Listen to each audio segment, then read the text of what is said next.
All right, so everything is as it should be right now. Okay. It's on. We're live right now. Hold up, let me go get the URL. It hasn't popped up on my computer yet. Oh, there it is. Boom. And we got a chat. Yeah. Nobody's in it. I No, love it. nobody's in it. Yeah, I love that. I love that for us. I like that. I like having a live chat. I feel legit. I feel legit.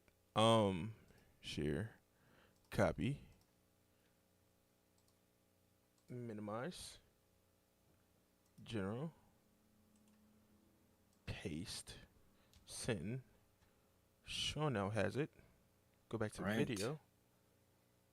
Oh, my fault. Video. This is there. That is here. You're there. I have to re-bring up the shit I had before. Do you got it? Yep. Cool. Move that here. Come on, start recording. You know, I probably should have test all this stuff out before, like audio, before we went live. Sean, can you talk? Sure, I can talk. That's great. I talk all the time. That's Hey, fucking what's phenomenal. going on? That's fucking phenomenal. So I'm gonna need you to keep me updated with how the live stream looks, cause I'm about to exit out now. Okay. We are currently live on our own website as well. Cool. That is cool. That is cool. You want to do the intro that you do when you do stuff? Sure, I can.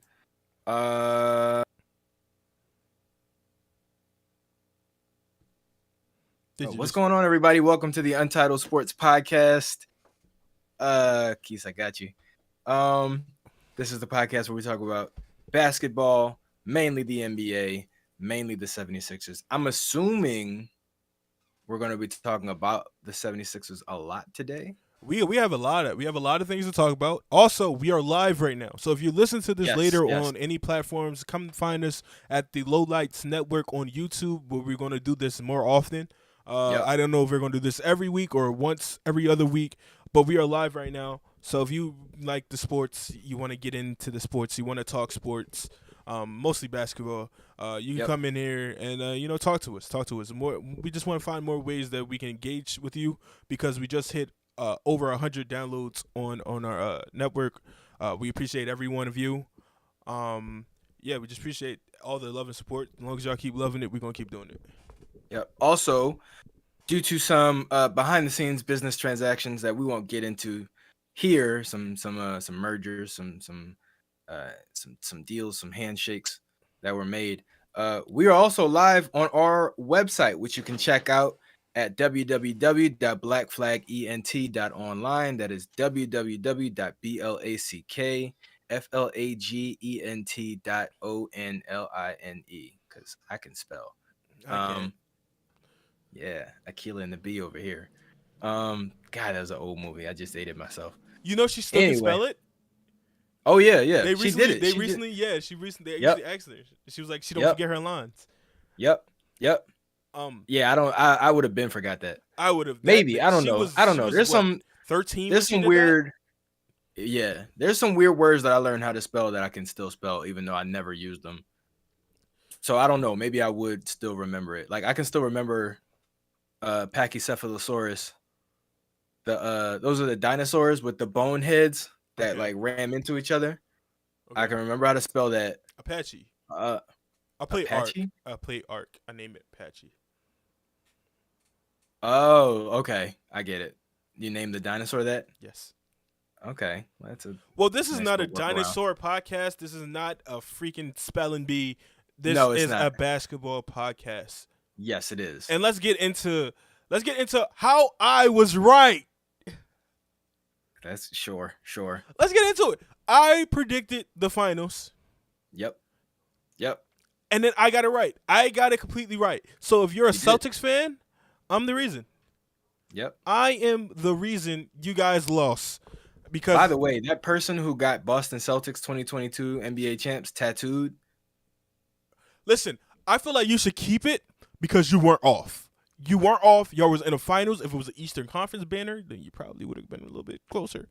But Technically, yeah.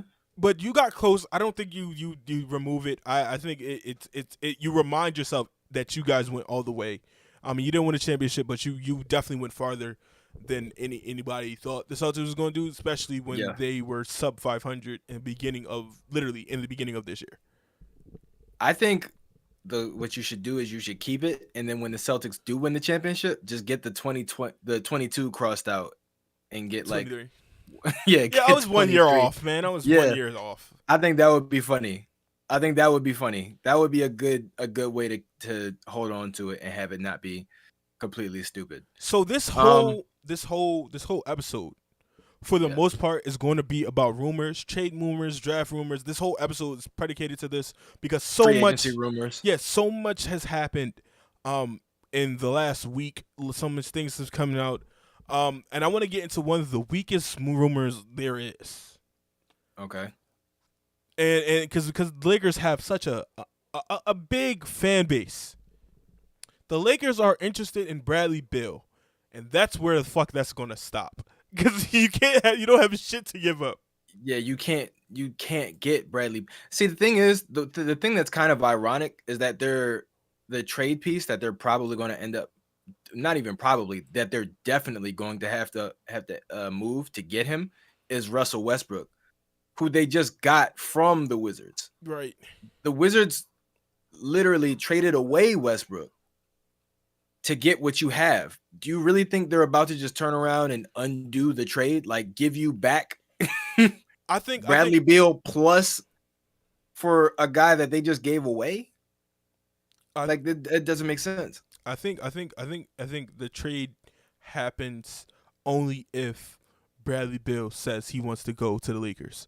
I think that only happens if he wants to, because I think the Wizards are going to honor him by getting him to where he wants. I think there's going to be definitely draft capital involved. I think the Lakers, they have to trade. You didn't want to trade that shit, and that John Wall swap, cool, but you're going to have to trade that shit for Bradley Beal. Like you're going to have to. You have no choice. It's going to be. I think it has to have like Tyler Horton Tucker. It has to have some stuff like that. I think Russell Westbrook will eventually get a buyout from the Wizards, and I think they would start off, Kuzma. They got Denny. They got some nice young talent, Rui. So they got some nice young talent that they can form a little team with, especially in the East. You can do some things in the East. Yeah, I mean, I think you're right that the only way it happens is if he specifically requests the Lakers. Yeah, because if he requests a trade, almost anybody else can give you a better deal. Almost Miami, Philly, like Portland, like almost anybody else can give you a better deal than what LA can give you. Yeah. Like when the centerpiece of a trade is Russell Westbrook, there's better deals to be had elsewhere. Yeah, that's such a one-sided trade. Yeah. That forces the Washington to do a rebuild. The first rebuild in a minute. Right. I mean, y'all have been constantly competitive.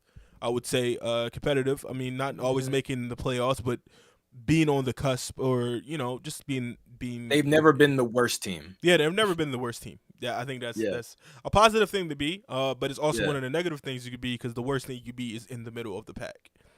Yep.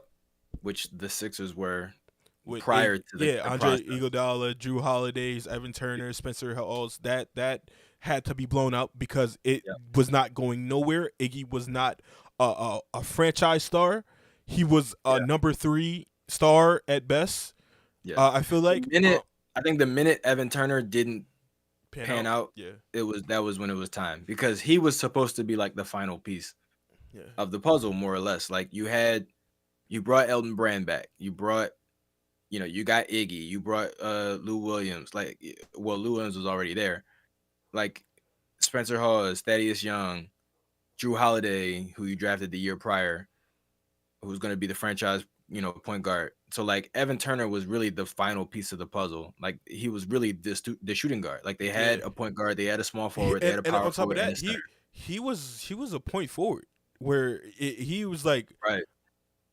oddly good, and it was weird because like you didn't really see that many point forwards before everybody became a playmaker nowadays. Where point forward was a rare, like it was rare that a forward could do the playmaking that he was, and he actually played better as he was traded. He was playing better as a point guard. Prior to that, it was like 3 point forwards in the league.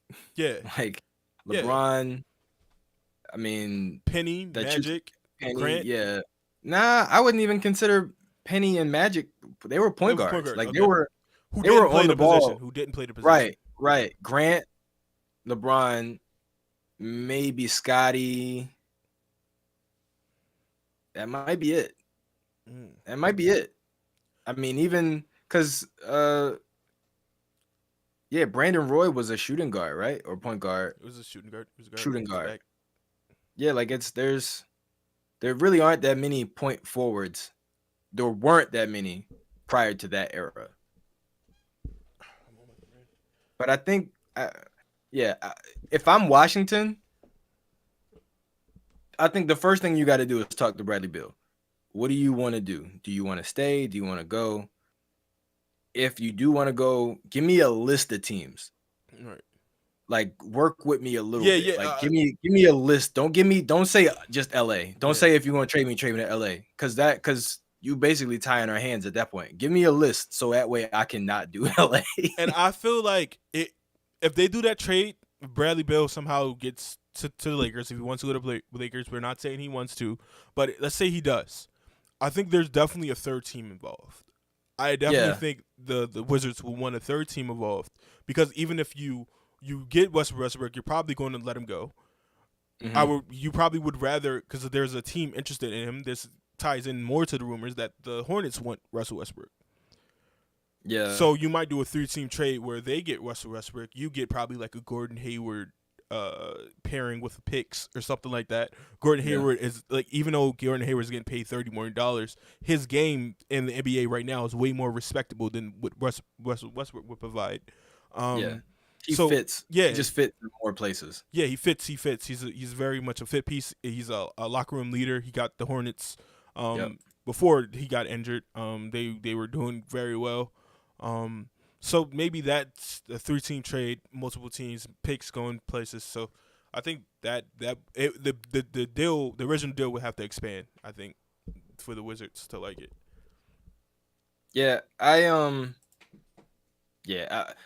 even then the third team that takes Westbrook has to be like, there have to be there's only one more year though. They have to be on the verge of like doing what OKC just did, like just blowing it all up. Like it would have to be a team like that. But because I don't really see, because I see Russell Westbrook right now being in the same stage of his career that Chris Paul was when he went to OKC. Like a team can use him, sure, but he has to be in the right spot in order for his potential to be maximized. And as of right now, there isn't really anybody who needs what he does to like get them over the hump. Is there a world where Russell Westbrook ends up back on the Thunder? Maybe. I mean, if it's only for a year.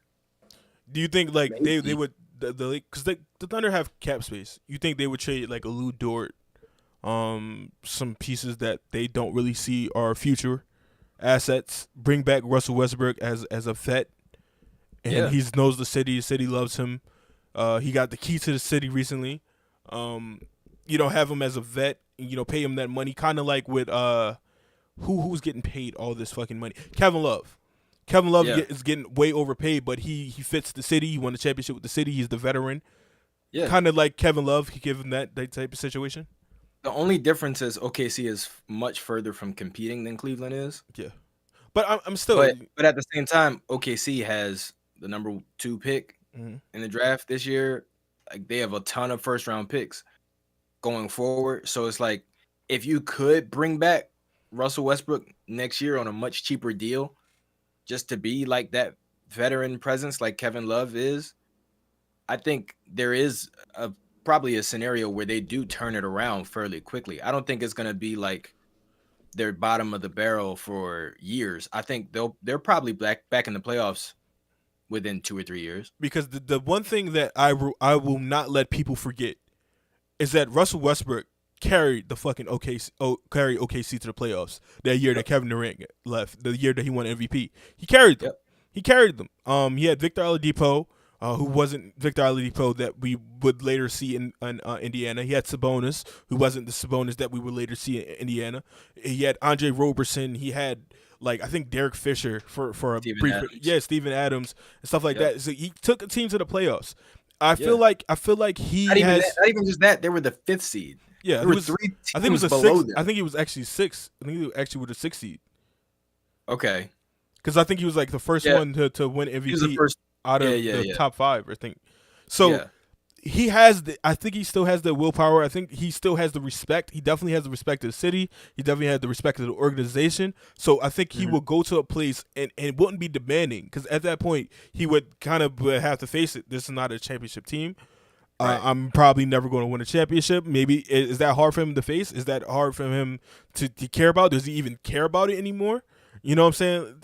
So it's hard to say, hey, you come here, you're gonna sit here, you're probably not gonna win you're probably not gonna win a championship. But hey, because like Kevin Love, at least we could say Kevin Love already got his. You know what team honestly might be the perfect fit for Russell Westbrook? Denver, where you can have a center who doesn't need to be in the paint, who's also a great passer. Russ can pretty much just be the transition scorer and just drive to the basket all game. And we know like Russ isn't a great defender, but he's good enough. He's, probably better than Jamal Murray was. But even when Jamal Murray gets back, Jamal's a shooter. Like, the idea of going to a team where the paint just could be empty, like they could literally play 4 out with Jokic out in the perimeter and still be just as deadly. See, the thing I think about that could work, but I don't think Jokic is as great as a shooter as we think he is, because his shot selection is very smart. Like, he's very smart when he's shooting the ball. So it looks better because he takes it. All right, well, I need it. All right, I need to take it now. Or all right, we down 3, or we could do on a run. If I hit this, like, go on a run, get a stop, swing the ball up, change the momentum. He's very smart with his shot selection. So I don't know if leaving him on the corner or put him in the corner would necessarily be the thing. Obviously, Westbrook is definitely a slasher, so you could do a lot of pick and pop. Maybe you do a pick and roll with Aaron Gordon. Right. Jokic has the ball, throwing lobs to the other way around. That'd be fucking insane. The fucking center throwing lobs to the point guard. But that's something to work. But also something that was tied in. Obviously, you said that it would be more of a better fit. Obviously, we are not talking about the contracts involved, because he is going to make $46 million next year. I think he's a top 5 paid player in the NBA. In order to do that, Denver would have to move Michael Porter Jr. and probably Aaron Gordon. And that just depletes their team. One thing I would want to know is how much Denver fans value MPJ. Like, how much, because he has this back injury. He had a back injury coming into the league, and now it is now resurfaced. And it took him out the rest of the year. And when he was trying to play through it, he looks fucking shitty. So now, how much is that value? Is that kind of like you see it happening now? Do we give up on it? Because once Dwight Howard got a back injury, it derailed his entire career. Yeah. I think the only thing that worked for Dwight was getting back into shape, like losing a lot of weight. Mm-hmm.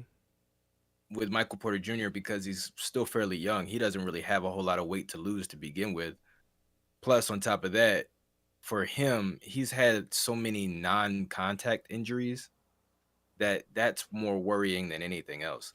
And then it's been so long, like he's had it since his literal since he was high school freshman year of so freshman year of college, and then back into what, sophomore or junior year of high school, or senior year? It was I think it was like his senior year. Yeah, because it was red flags about it when they signed, when he went to I forgot where school he Missouri. Went to. Missouri, yeah. When he went to Missouri, it was red flags about that, but they were like, bro, we're college, we're not paying him. Like, you know what I'm saying? We want to sell jerseys, we do whatever we have to do. But I think what's more scarier than the Dwight situation is that Dwight never had a back injury before that. Yeah, This is now number 2 or 3 with him. And not only that, but Dwight was older. Yeah, Dwight was in Houston after, I think, when it happened. No, he was in LA. It was LA. It was LA. Okay. That was part of why. Yeah, it was the year before. Why he was saying, he never got a fair shake in LA was because he was playing through an injury and nobody cared.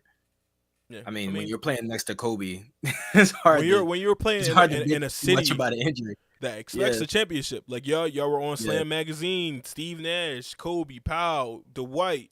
When you're super team, team. Even though Steve Nash came out of retirement to play, he was 42. So I don't know how super you thought you was going to be. Obviously, Dwight was coming out of Orlando, where it's crazy how they got 2 centers out of Orlando, to come there, and they both play with Kobe, and they both won championships. With the Lakers, so it's crazy.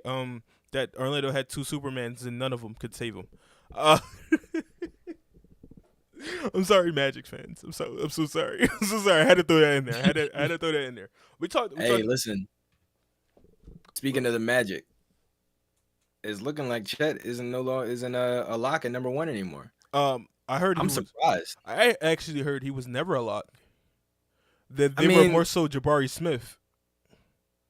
I was surprised. I really thought that Chet fit their timeline, and on top of that, the connection that he already has with Jalen Suggs. Like, I was surprised. I really thought that Chet was like the ideal fit.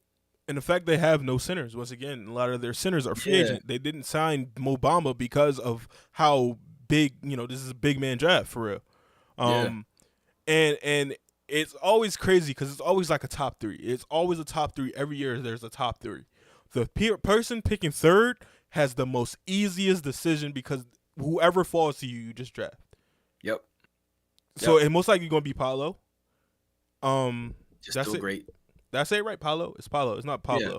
I know somebody said Pablo, and I was like, "What the fuck are you saying?" I think it was Paolo. It's Paolo. But yeah. So it's like Paul. It's like Paul. Oh, Paulo.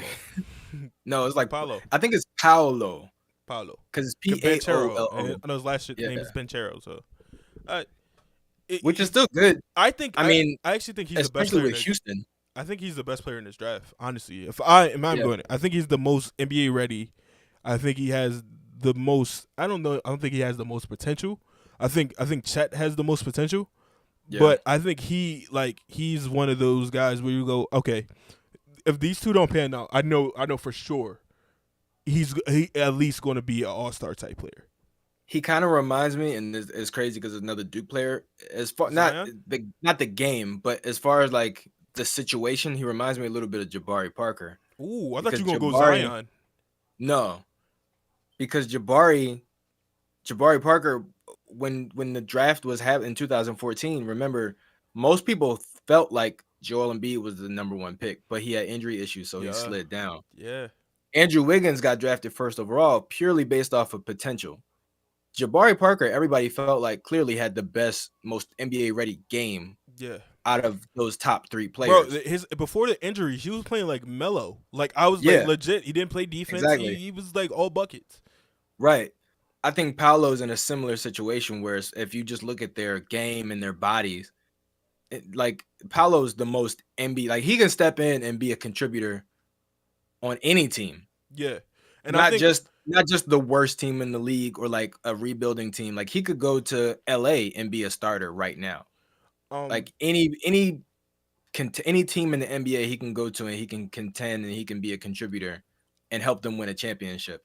But on a team that's rebuilding, he definitely will come in and have great numbers, have great individual stats, but the team itself might not win. I think the Rockets are a perfect situation for him. When you're your 2 best players other than, I guess he would be your 3rd or, whatever. He'll be one of your best players, one of your young prospects. The other 2 are guards. Yeah, exactly. The other 2 are guards who like to throw lobs. We mentioned a European center from the Rockets in the previous episode. That was Alfred Sengun. Alfred Sengun was the person we were looking for. But yeah, let's hop into another rumor. The Miami Heat are interested in these two rumors kind of go together. Okay.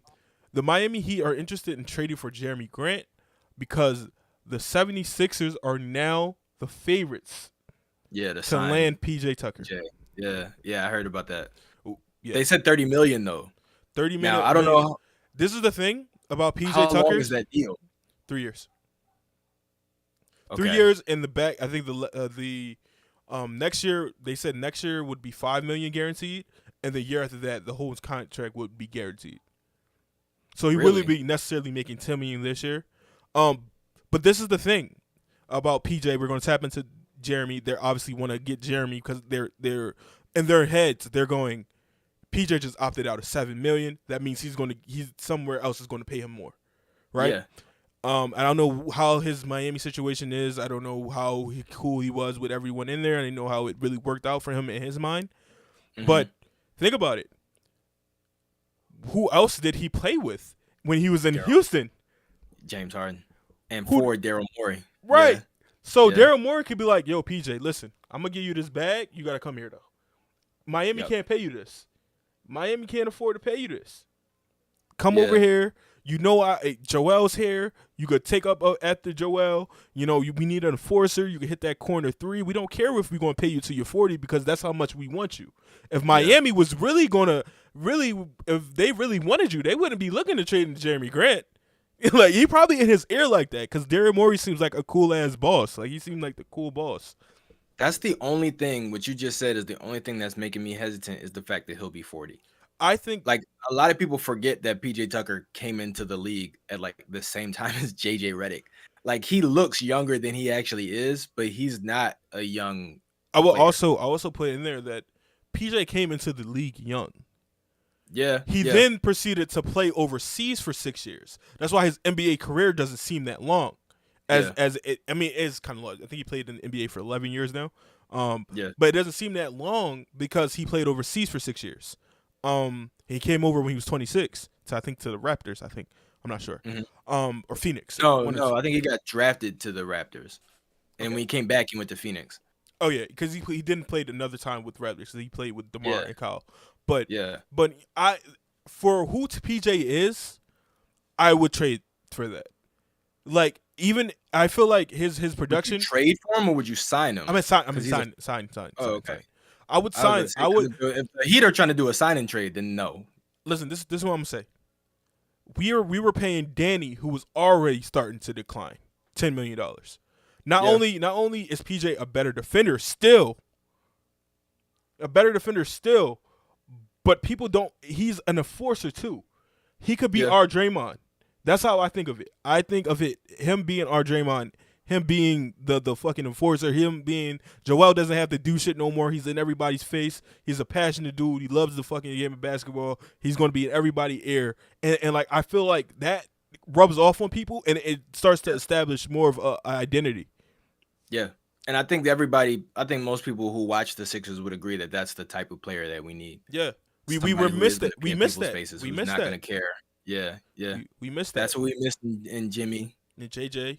Yeah. Yeah. So TJ I would shit. Like, yeah. Amir Johnson was even getting on people's ass. Like that was like Amir Johnson would get motherfuckers like we need that. I would say PJ Tucker would be a great signing. If we could get him for $9 million a year, that would be better. But the whole thing is not getting guaranteed. Yeah, exactly. Only year that would be guaranteed would be his first year. But that would also coincide with the most expensive year of Harden's contract. But so that ties in to something else. Okay, go ahead. Just breaking today that Woj said on SportsCenter today, when I was watching, that James Harden's going to opt out. He's expected to opt out. Whoa. Okay. He is opting out, and it was another report that Daryl Morey says they're going to sign him to a 3-year deal. And I think it's going to be in the 80s to the 90s. So that's like 25 a year. Oh, okay. So I didn't know that, and honestly, that makes me appreciate James a little bit more because if you're that selfish, because remember, he can't. The whole point of him coming here was to win a ring. Mm-hmm. If your contract is literally the thing that's holding you back from that, you have to make a decision on what you're going to sacrifice. And I'm glad that he chose the money, because in this stage of his career, like, bro, I'm not going to tell you that you deserve less, because I just wouldn't do that. Mm-hmm. But at the same time, it's like, you've made enough money. Yeah. Like, so and because a lot of people like Patrick Beverly were like, yo, you don't never leave no money on the table. Yeah, Patrick Beverly, you don't leave no money on the table. You don't leave no money on the table. Because you don't know when your next contract is going to come. When Exactly. these antics run out and people get tired of your ass, you're not getting another contract, because your play does not match your attitude. We're talking about a guy who's already gotten the $200 million. We're talking about an all-time player. We're talking about somebody who's on the NBA 75th list. So he literally has nothing left to get but a championship, except the ring. So the contract, once again, will be a 3-year deal. This is what reported. Obviously, it's nothing signed to free agency, but a 3-year deal from ranging from 85 to 100 million. 3 years, short-term deal. I'm pretty sure is going to be a front deal where he gets the majority of his money in his front, and it declines over the year instead of going up in a year. If he ups out, he does. I think that does mess up his bird rights. I think so. Even if they wanted to sign him to a bigger deal, doesn't that mess it up? I don't think so. I think bird rights purely is just in a matter. It only regards to like the team that you are currently on. Okay. The team that currently is paying you. The team that is currently paying you will always be able to offer you more money. Yeah, so it's the same thing with look what happened with Kawhi in Toronto. Like, he took less money to go to the Clippers because the Toronto had his bird rights. Okay, I think I got it confused. You could trade your bird rights, but you can't once you leave a team that does not travel. No, it does not travel. Okay, you're right. Right. Cool. Yeah. All right. So James takes that deal, frees up cap space. Obviously, there's another report saying that we're looking to clear cap space so we can bring in a PJ Tucker. That we're trying to trade Matisse Thybulle in a pick. Trading Matisse Thybulle, and when you're getting PJ Tucker at this point of his career it's crazy to say, but you're getting a better player, and it's so crazy to say because he's 37 as we speak. 37, Matisse 25. He's gonna have he's gonna have a long career. Matisse is gonna have a very long career. I really love Matisse, but if you have to clear that way, 23, to go get an established guy, you're trying to win now. Your Joel's championship window is right now. You got to do it. It also shows that we are interested in Eric Gordon, another former Houston Rocket member, who's over in still over in Houston. He was not one of the fortunate people to make it out. He's still there. Yeah, no. I mean, somebody who's on that team in the glory years. True. So he's still there. Danny Green's contract. They said they want a 1st-round pick, so maybe that's. I don't know if you trade your 1st-round pick, Danny's contract, to Houston to get that. We just saw Christian Wood get traded for nothing. So Eric Gordon is older. He is more of a set shooter, but I think they traded Christian because he purely just didn't fit the timeline. Eric Gordon doesn't fit that shit either. So exactly. I think they'll be more inclined. But see, here's the problem though. I think you're right, but I also think that's probably part of the reason why they won't want Danny Green in return. Well, this is the thing. Danny Green's contract next year is not guaranteed. They can trade for this simply for the pick and just let Danny Green go. Okay. Because that's what the Sixers are going to do, but there's still value behind Danny Green's contract. Yeah. Because you could do a trade, you could trade Danny away and get a trade exception. So that there's still more you could do with Danny Green. Obviously, Danny Green.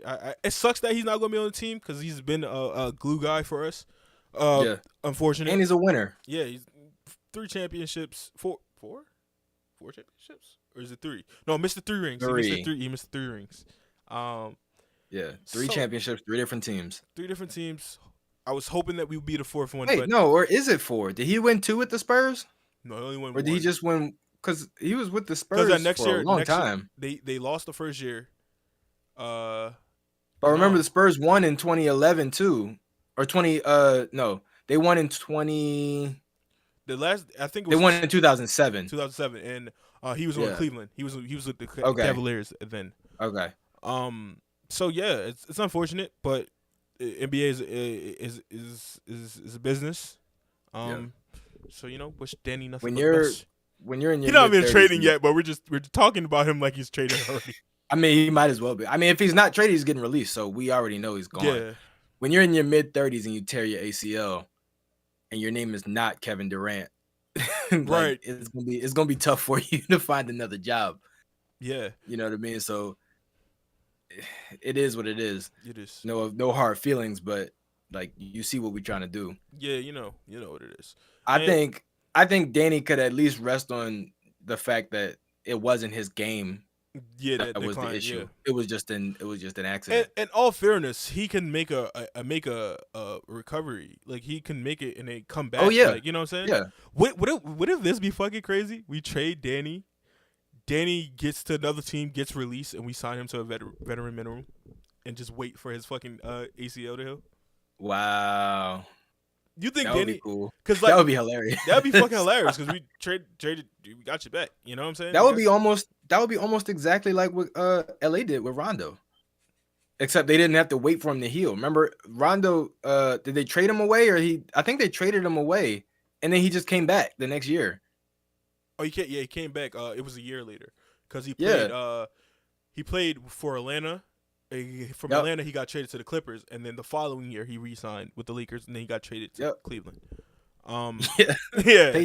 They signed him, won a ring, traded him, signed him again, and then traded him again. Yeah, because he started to regress. Rondo would definitely work for a team like ours. Off the bench, yeah, definitely would work with a team like ours. Obviously, you probably would have you need another guard off the bench because he is getting older. Eric Gordon. I was thinking more so another point guard. Just in case, you never know what he's gonna look like next year. We are going off the idea of Rondo more so than the actual play of Rondo. So another guard back there. Definitely Tyrese needs to learn a little bit more playmaking. Having Rondo and James Harden, I think he's in a great situation. Yes, sure. Absolutely. Absolutely. Let's go back to Jeremy Grant going to the Miami Heat. How do you like that fit? I like it if it's purely just a replacement of PJ Tucker. I don't think it's a bad trade. I don't think Jeremy's as good of a 3-point shooter as PJ, but at the same time, Miami has 3-point shooters that they just don't even use. So I think Duncan would probably be in that trade because Duncan makes, I think, $17 million. Jeremy makes 20 something. So it'll probably be Duncan, their pick this year. Just swap like that. Because you're losing PJ, so you kind of have some cap space. So if that's the case, I think that might be. I don't know if I would go that way. To lose PJ and Duncan and replace. But they didn't even use Duncan because they didn't even want to play Duncan in the playoffs because you can't have Duncan and Tyler Hero out there. True, but at the same time, for the regular season, like just having him off the bench is still a huge plus. Like that, part of the reason why Miami was as good as they were was because of depth. Yeah, like the fact that they even had Duncan and didn't need him. Yeah, like didn't need to use him. Like, can you imagine Duncan on the Sixers, bro? His ass is starting. Yeah, like he's playing 46 minutes a game. For real. So you're losing depth. You might be gaining. You're getting I can't even say you're getting younger because Jeremy's younger than PJ, but he's older than Duncan. So it's like, is he older than Duncan? I think he is. I mean, Duncan's pretty old. Duncan's pretty old. Hold up, I'm gonna look it up while you're talking. They might worst case scenario, they might be the same age. But remember, Jeremy Grant got drafted in like what 20. You also got to think Duncan Robinson played 5 years of college basketball. Or 2012. Yeah, but he's still because he played D3 first, and then he played I think 4 But Jeremy played 2 or 3 years too, didn't he, in college? I think he was 2 years. I think, if anything, because I think he played with Michael Carter Williams. Then he got drafted to the Sixers, where he would pair up with Michael Carter Williams. Yeah, like Jeremy's not a young guy. Like Duncan is 28. Jeremy's 28. So they're not. Then I guess I don't know. I wouldn't even say that they're getting like. Jeremy's 28. I wouldn't say that they're getting younger. April 22nd April 22nd. April 22nd. April 22nd. They're about a month apart. Oh my God, they were born in the same year. Yeah, they're both 28. Both 28. Yeah. So you're 28 for 28, man. But you're also losing PJ. Yeah. So it's like you losing that toughness. I mean, you still have Jimmy. Yeah. You still have you down on the bench, but he's on the bench. So exactly. But you want to put him in so you beat somebody up and then take him out? I wouldn't. Jeremy Grant's not like so much of a better fit that I would say it's worth losing a starter and I would say a pretty good bench piece. And what Sean is saying is he's not saying that PJ is better than Jeremy Grant. He's just talking about the fit solely alone. Yeah. Like him being that corner 3 specialist and being a lockdown defender that and having the Miami like grit and attitude that's synonymous with that team. Like the fit was kind of perfect. You know what I mean? The only other team that was like as good of a fit for PJ Tucker was Milwaukee, and he left Milwaukee too. And then he's never going back to Milwaukee. So Milwaukee fans should let that shit go. They did PJ dirty. Yeah. So like, you know, it's not a bad it's not a huge downgrade. It's not a huge downgrade. But if you were to ask me like what I would want, I would rather have the depth. Because you have the star power. You still have Jimmy and Kyle Lowry and Victor Oladipo and Tyler and you got to resign. Like, you have to resign Victor. Yeah. Victor's getting some attention because you know his defense is still there. His offense is still coming along. He obviously been 2 previous years injured.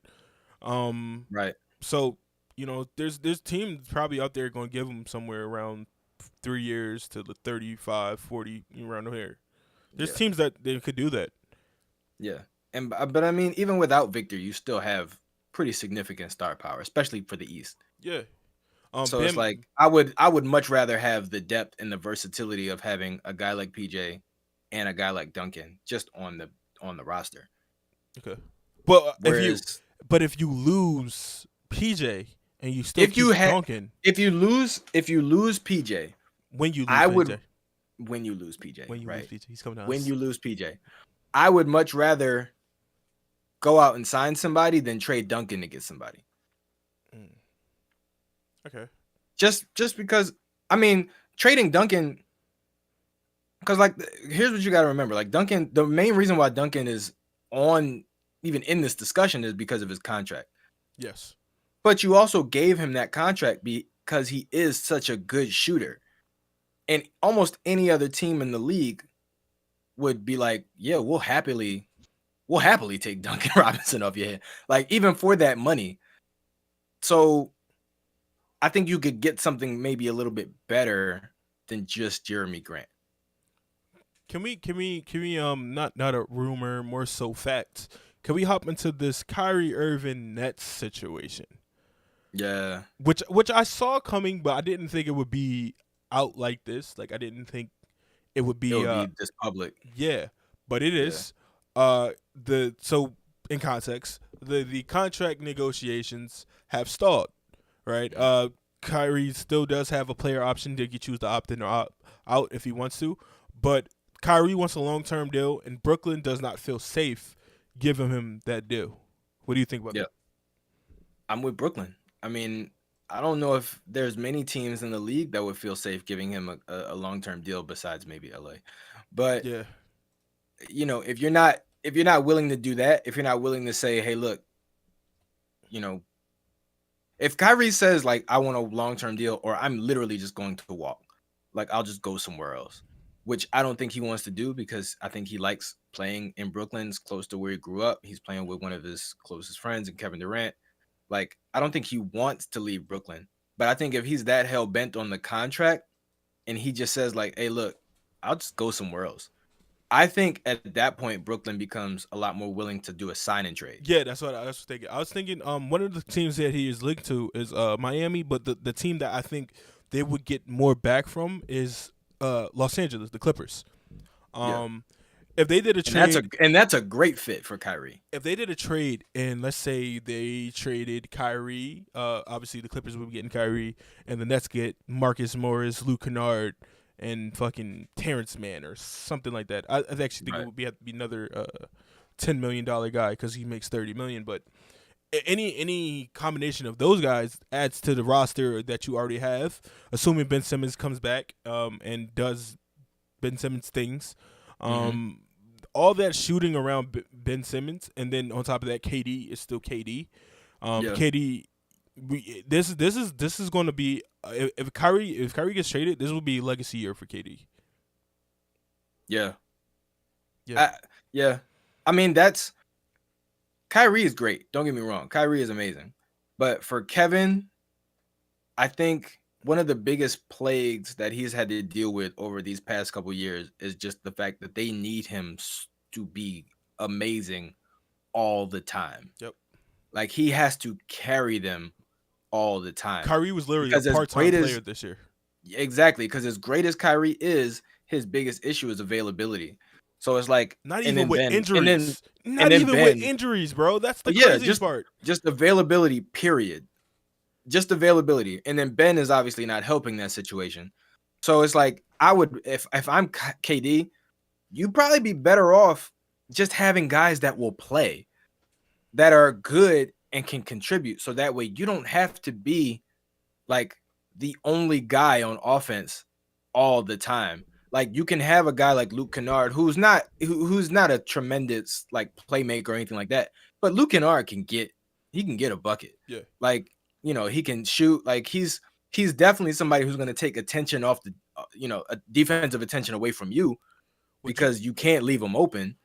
So it's like, would you say this is karma for KD for leaving Westbrook like that? You think that karma is starting to repeat itself? Or history? That's a good question. That's a good question. I don't know if I would say it's karma. Is this the basketball god's way of getting back at Kevin Durant, because he legit? I mean, we could call it how you call it if you want to. Kevin Durant was the best player on those Warriors teams, but you cheated to win a championship. I think if it's karma for anything, it's not for leaving OKC. It's for leaving Golden State. Because if anything, Kevin going to Golden State tarnished Steph's legacy as well. Yeah. Because think about because even without Kevin, they were a great team. So it's like, think about how many they literally just won a championship this year. Think about how many finals MVPs Steph might have if Kevin never came. Mm-hmm. Like, he might have one less championship, but he might have 2 finals MVPs. Yeah, I mean, like, I think. Do you think, I'm gonna ask, because I personally think this way. Do you think the fact that Golden State won a championship this year, way before the big 3 and the big 2 and all this shit happening, do you think that tarnishes? Because obviously it lifts Steph Curry's legacy. Do you think that tarnished Kevin Durant's legacy more? The fact that they got one before him and they were one of the worst teams in the league last year. No. I don't think it tarnishes. Well, I don't think it tarnishes Kevin Durant's legacy. I think if anything, it proves what people already knew, which is that Kevin Durant, as great of a player as he is, he's not a MJ. He's not a Kobe. He's not a LeBron. He's not that type of leader. He's more of a lead by example type guy, where he when he has to be vocal. He has to be more vocal. He has to be more vocal, and he kind of just hasn't been. He talks trash, like he's competitive. He's a dog, but he's not the guy that's gonna get into his teammates and like curse them out publicly, like get in their ass. Like, he's not that kind of leader. He's not the dude that's gonna make sure every practice is at 100%. He's not like Jimmy. Like, Jimmy's not. You could argue Jimmy isn't as good of a player as Kevin Durant, but he's probably a better leader. It's not even an argument, because because every team because think about it, every team Kevin Durant has been on besides OKC was good before he got there. Like, before he got to Texas was okay. They were one of the better teams in the country. They had PJ Tucker. They were competing with, Duke and JJ. Like, they weren't as good, but they were one of the better teams in the country. OKC was bad. But at the same time, Kevin Durant was so young that it's like, you don't really expect him to do too much. Golden State was great before he got there. The Nets were in the playoffs before he got there. So it's like he's never gone into a situation and literally turned it around. Jimmy Butler, we've seen him turn two teams around. Like Minnesota and Miami. Miami was an 8th seed before Jimmy got there. I want to bring up some points. One, that also includes Brooklyn, who had a young team who was thriving, beat us in game 1 of the playoffs. Yeah. They had a young team thriving. Like, and it feels this way. I don't want to harp on this situation. This situation happened, maybe 10 years ago, maybe a decade now. When you made that trade, the Paul Pierce trade, because you had like with Joe Johnson, Darren Williams, and stuff like that. You had those guys, and you thought that was going to put you over the hump. They were the Lakers. Yeah, they were the oldest, one of the oldest team full of I won't say has-beens, but guys who weren't as good as they used to be. So it's crazy that you move on for that. You finally get your stars after multiple years, and it's like every year somebody surpasses you. As a Nets fan, I feel fucking defeated because it's like we got KD and Kyrie, and our fucking 2 draft picks that should have been ours is in the fucking finals. Yep. I would feel some type of way if I was a Nets fan. Like, I feel some type of way that we didn't draft Jason Tatum, but imagine that being your fucking pick. Those are your picks in the finals. Not even, I mean, just imagine if they just didn't trade for KD in the first place. Like, if they just never blew it up. Like, they were already a pretty good young team. They were deep as fuck. Think about this. You traded away Jared Allen. And Karis LeVert. Spencer Dinwiddie. D'Angelo Russell. Who was becoming a young leader. He was one of the I mean, he's kind of fallen off a little bit. But he was... I want to go back to that, but you can go ahead about D'Angelo. But like, not even just that, but as a whole, like you had a deep ass team. You still had Joe Harris. You had all these pieces that you could have added to, but drafting, and you could have added young guys, and then eventually you could have been like the Clippers, where you added to that, instead of subtracting from that. Yeah, like all the players who was on that team that went to the playoffs and they had that run against the Warriors, but they eventually lost. That could have been y'all. Majority of those players is still on that team, other than like the Patrick Beverleys and the Shea Gilgeous-Alexanders you had to trade to get Paul George. But you could have been that way. Yep. And you kind of did go that way, but you went a different route to where you traded everybody. You had Kyrie, you had KD, you had Spencer, you still had Jared Allen. You refused to play Jared Allen and played fucking DeAndre Jordan.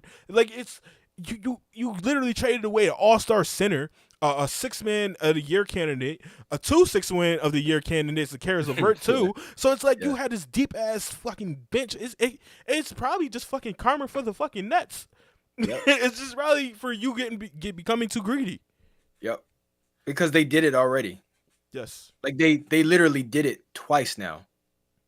They literally did it 2 times in a row now. To trade for Kevin Garnett and Paul Pierce and have that not work out. You trade for 2 older stars and have it not work out. To then turn around and have a pretty deep young team. And you, once again, you trade for Kevin Durant, who's older, already had a bunch of injuries, coming off of an Achilles injury, right? That could have went left. That worked out for them. That could have went fucking left. And Kyrie, who's had an injury history his whole career, who was also coming off of a bad situation in Boston.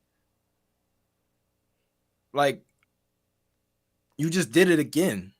Like, you did the same thing again. Now, what I wanted to say about D'Angelo Russell is, D'Angelo Russell, I kind of feel bad for. Sort of in a similar way, but obviously it's not the same situation as Joel Embiid. Whereas, like, Joel's worked really, really hard, but things around him have just been fucked up. D'Angelo, I feel like, has always had the potential to be a great player.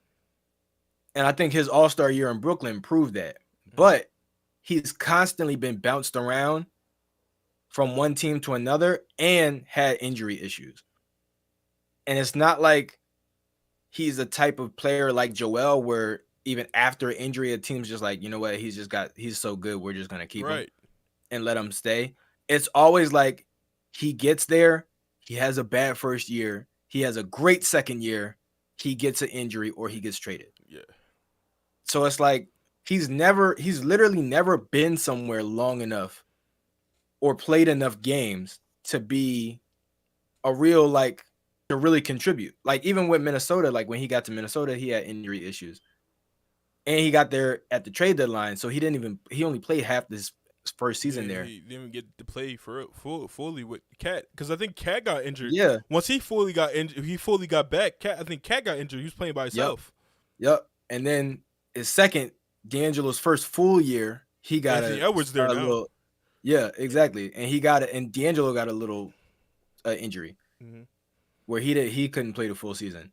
So it's like now you get to the third year and Patrick Beverly's there, and like they're Anthony kind Edwards of have really emerged. Yeah, they're like really deep at guard, and I commend D'Angelo for not bitching about it, because obviously him and Cat like were planning on being teammates, a dynamic duo or whatever. But now when he was in Brooklyn, they were planning on this shit. It was supposed to be because if Phoenix didn't pan out, they wanted the Timberwolves wanted D'Angelo, Cat, and D-Book.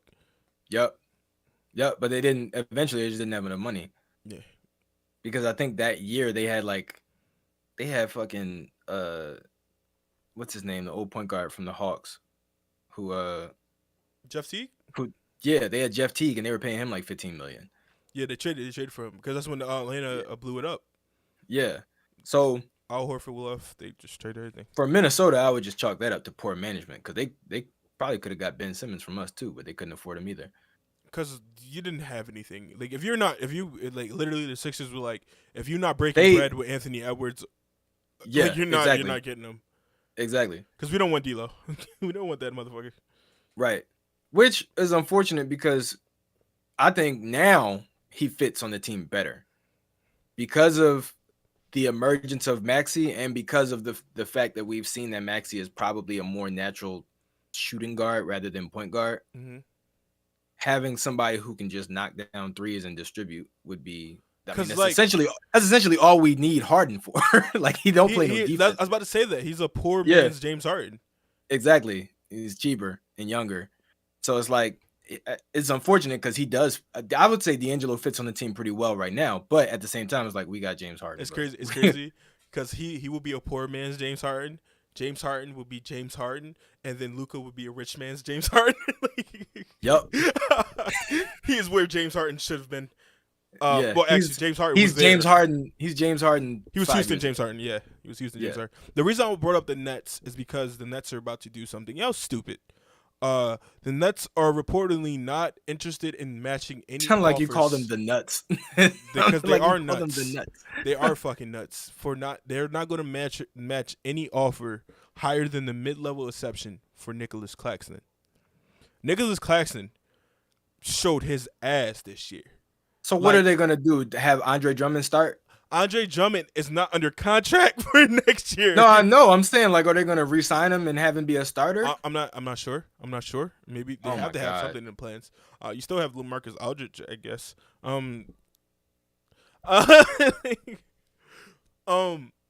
It doesn't make sense. They said it doesn't make sense. They're very unlikely to consider it. I think somebody like Nick Claxton, who's fucking super athletic.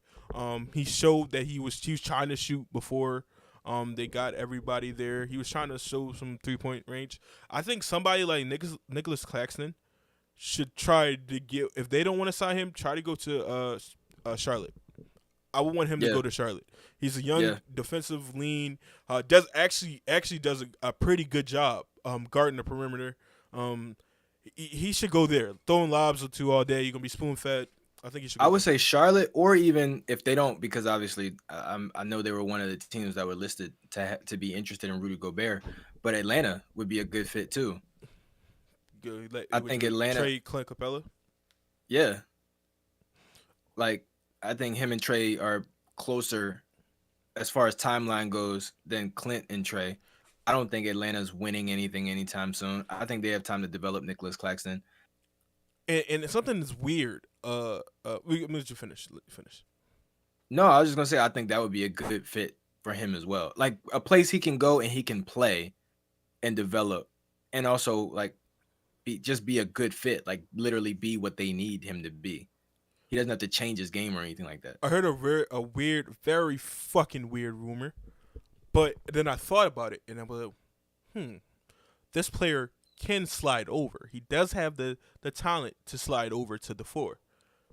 The Memphis Timberwolves, the Minnesota Timberwolves are looking for a center.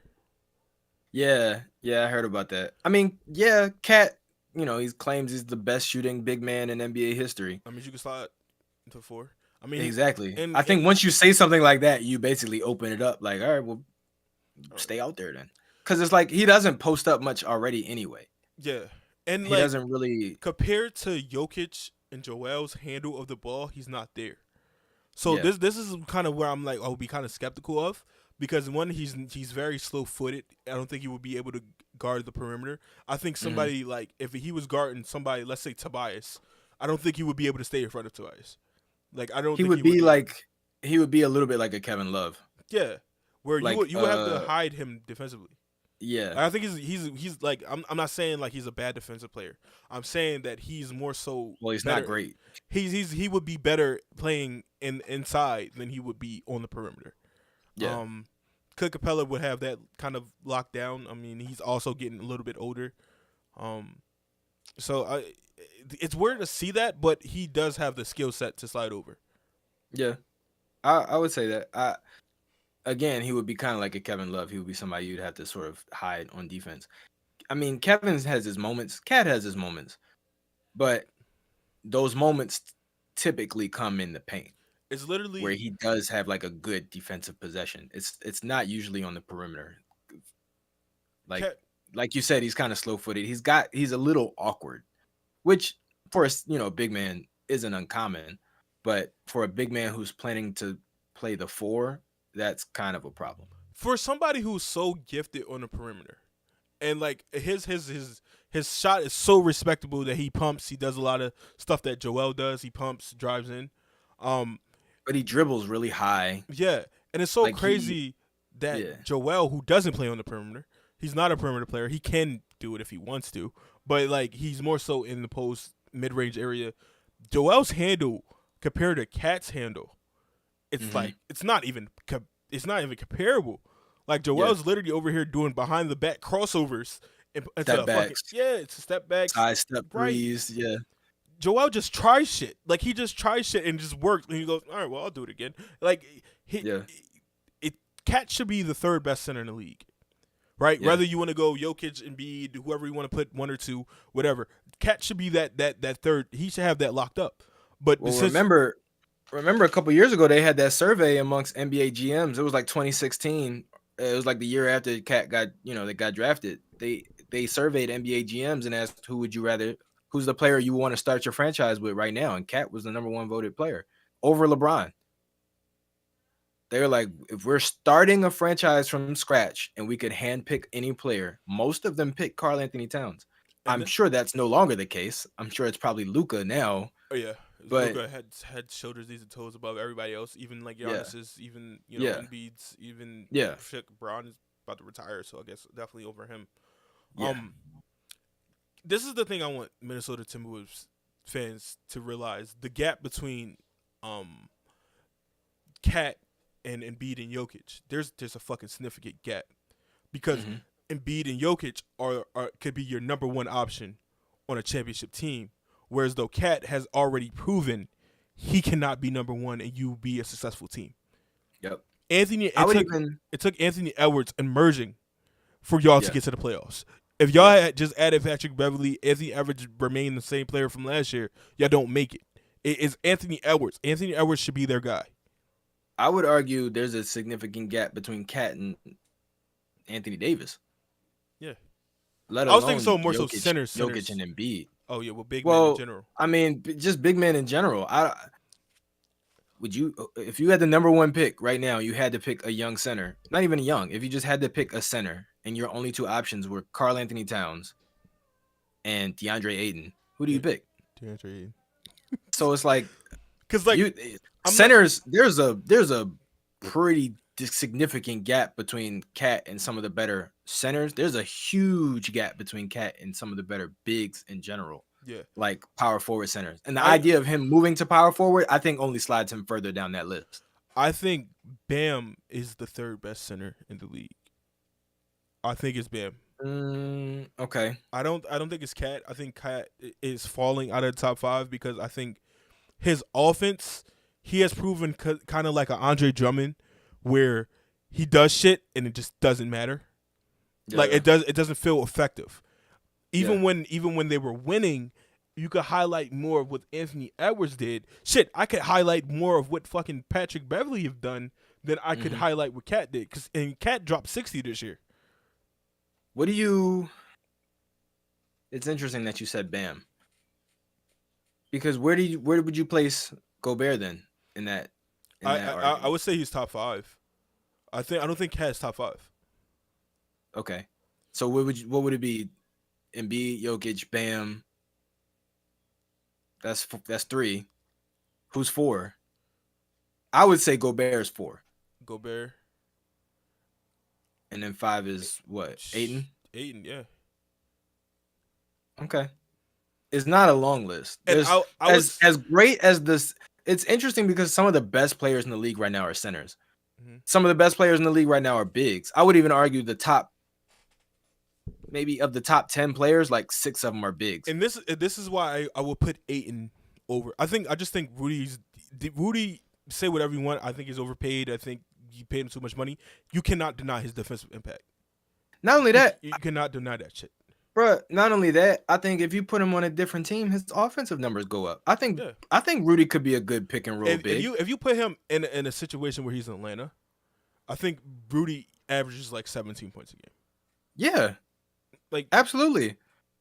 Absolutely. I think him being in Utah is a detriment to his career because like their best scorers are on the perimeter, but they have no tremendous passers. And when they had, Rubio, they didn't really have any, like there was so much on him defensively that he almost had no energy to do anything else. Yeah. Like you could barely get a an alley-oop out of him. Like, let alone actually trying to get a point in the post. I want to add this in. The reason I'm picking DeAndre Ayton as my 5th instead of Cat is about the longevity of work, because you could look at the player and go, Cat's a better player. He's more skilled than DeAndre Ayton. But I'm going to point this out. DeAndre Ayton, I measure success by playoffs. Yeah. DeAndre Ayton in the playoffs, his numbers go the fuck up. Yep. Right? His beef with the coach, or his beef with the Suns franchise, and him getting benched playing 17 minutes in an elimination game, that's cool. That's what they have. DeAndre Ayton was a fucking monster against Anthony Davis. He was a monster against Jokic. Like you know what I'm saying? I saw what he can be if he was one of the main guys. Like he's number 3. He's basically the running back. If you be being real, like he's the running back in a passing play. Like they just dumping him off because he's open. Now see, if I'm Miami and I'm thinking about making a trade, it's not Jeremy Grant. It's probably a guy like DeAndre Ayton. I would much rather, because that's a bigger impact. Yeah. To me, it's a bigger impact to move Bam and a pick for DeAndre Ayton. Like Bam and 2 first-round picks for DeAndre Ayton, a sign-and trade. Where the Suns would have to I think that's too much. I think they're more equal in value than I think you think. Well, yeah. Bam, I would say Bam, or it could be straight up. Because Bam, I think Bam has more value than DeAndre Ayton. It could be straight up. I think it could be straight up, but I don't think Phoenix gives up more than just Ayton. I don't think so. I think Phoenix will have to give up some seconds. Yeah, maybe, but there's no firsts and there's no other players involved. No. They're definitely. I think Phoenix will have to give up some seconds. I think if you're Miami and Phoenix, I think that's a pretty good trade. Mm-hmm. Because if If DeAndre Ayton wants the max and you're not willing to give it to him, and he has some issue with the coach, Bam is a tremendous replacement. Mm-hmm. And if you're Miami and you're looking for another guy who can get buckets when Jimmy isn't hitting and maybe Tyler isn't either, because remember, like in the playoffs, that was one of their biggest issues. Tyler Hero just didn't show up when they really needed him to. If you add DeAndre Ayton to that, who can get buckets down low and can knock down a 3 or 2 and play pretty good defense, I think that's really, really valuable, especially when you're going up against the Giannis's and the Joels. See, that's one of the reasons why I would be iffy to do that, because of who you have to face early. You got to face a Joel. You got to get through a Joel. You got to get through a Giannis. And I don't trust a DeAndre Ayton after, like, I trust him in situations against, like, kind of like the Mavericks, where I feel like he should have been way more. He should have been used more because they don't have a fucking big man. Like, I trust him in. All right, cool. Dump it down to him. Let him go to work. But when you go against Giannis, when you gotta guard Joel for fucking 44 minutes, I don't think he could do that. I think you're losing out more than having a Bam there who showed that he can impact a Joel, even though it was an injured Joel, but it could show that he could defend, and they could defend on the perimeter. So also remember, Joel has to defend as well. Mm-hmm. If you put when Joel's in the game, he's such a great defender that if you match him up against a center like Bam, who's not the type of guy who's really going to go and get his own shot, like go and post up and get his own shot, like repeatedly. Right. He can catch his breath a little bit, and he could play really good help defense. Like guys like James Harden can get away with letting dudes past him because Joel's back there guarding the paint. Yeah. When you got DeAndre Ayton, Joel can't really take a possession off like he could with the Bam. You know what I mean? Yeah, no, like he's got to guard him one-on-one. So like just the fact that you got to make Joel work on both ends, just one-on-one, is enough that I think it equals out. Okay. Because no, I don't think DeAndre Ayton is as good of a defender as Bam, but he's a better offensive player, which means Joel's got to deal with more on the other end as well. Moving on. Potential Sixers guy. A potential guy we should probably look into signing because we need a backup point guard. Now, this is where I say potential. I would love the addition of a Dennis Schroeder, who is expected to leave the Rockets, of course. But I always think this way, that you should replace somebody in your starting lineup with the opposite. I always felt that way. So if you have a scoring point guard, I know you should have more so a facilitating point guard than coming off the bench. Like, completely opposite. Same. Because going from Tyrese to Dennis, there's no drop off in scoring, but there's no pickup in passing. Right. So maybe you bring in somebody else who. I would also argue that Tyrese isn't necessarily the point guard anymore. I mean, okay, yeah, you could. But you're right though. I would say here's what I would say, that if you're replacing Tyrese, you replace him with a shooter, like a catch and shoot, shooter. Too. If you're replacing James, you replace him with a good passer as well at point guard, but also somebody who can drive to the basket and get their own bucket. And if you're replacing Joel, it needs to be with a high energy, like lob catching. Rashawn Holmes. Yeah, right. Lob catching, rebounding, like that. Yeah, I like the idea of adding it just because we need a bench. And Dennis Schroeder gets fucking buckets. The Lakers really missed out on that shit. Listen, he's better than anybody on our bench right now. Yes. I would like it. We'll take it. If he's not asking for no big contract, you know what I mean? He played with Boston this year, played pretty solid. It's crazy that he played with Boston this year and he made the finals. I probably feel a little bit salty. But I would like it. I would like it. I'm not gonna say I would love it, but I definitely would like it. Especially, I'm assuming we make other moves, like in terms of giving the bench life. Yeah, I would even honestly, I would take. There's a lot of. I would take almost any veteran guard who's not injury prone, who's shown that they can still play and give good minutes in the NBA, I would take almost any of them off the bench as long as they're not asking for too much money. I'll take Patty Mills. I'll take Goran Dragic.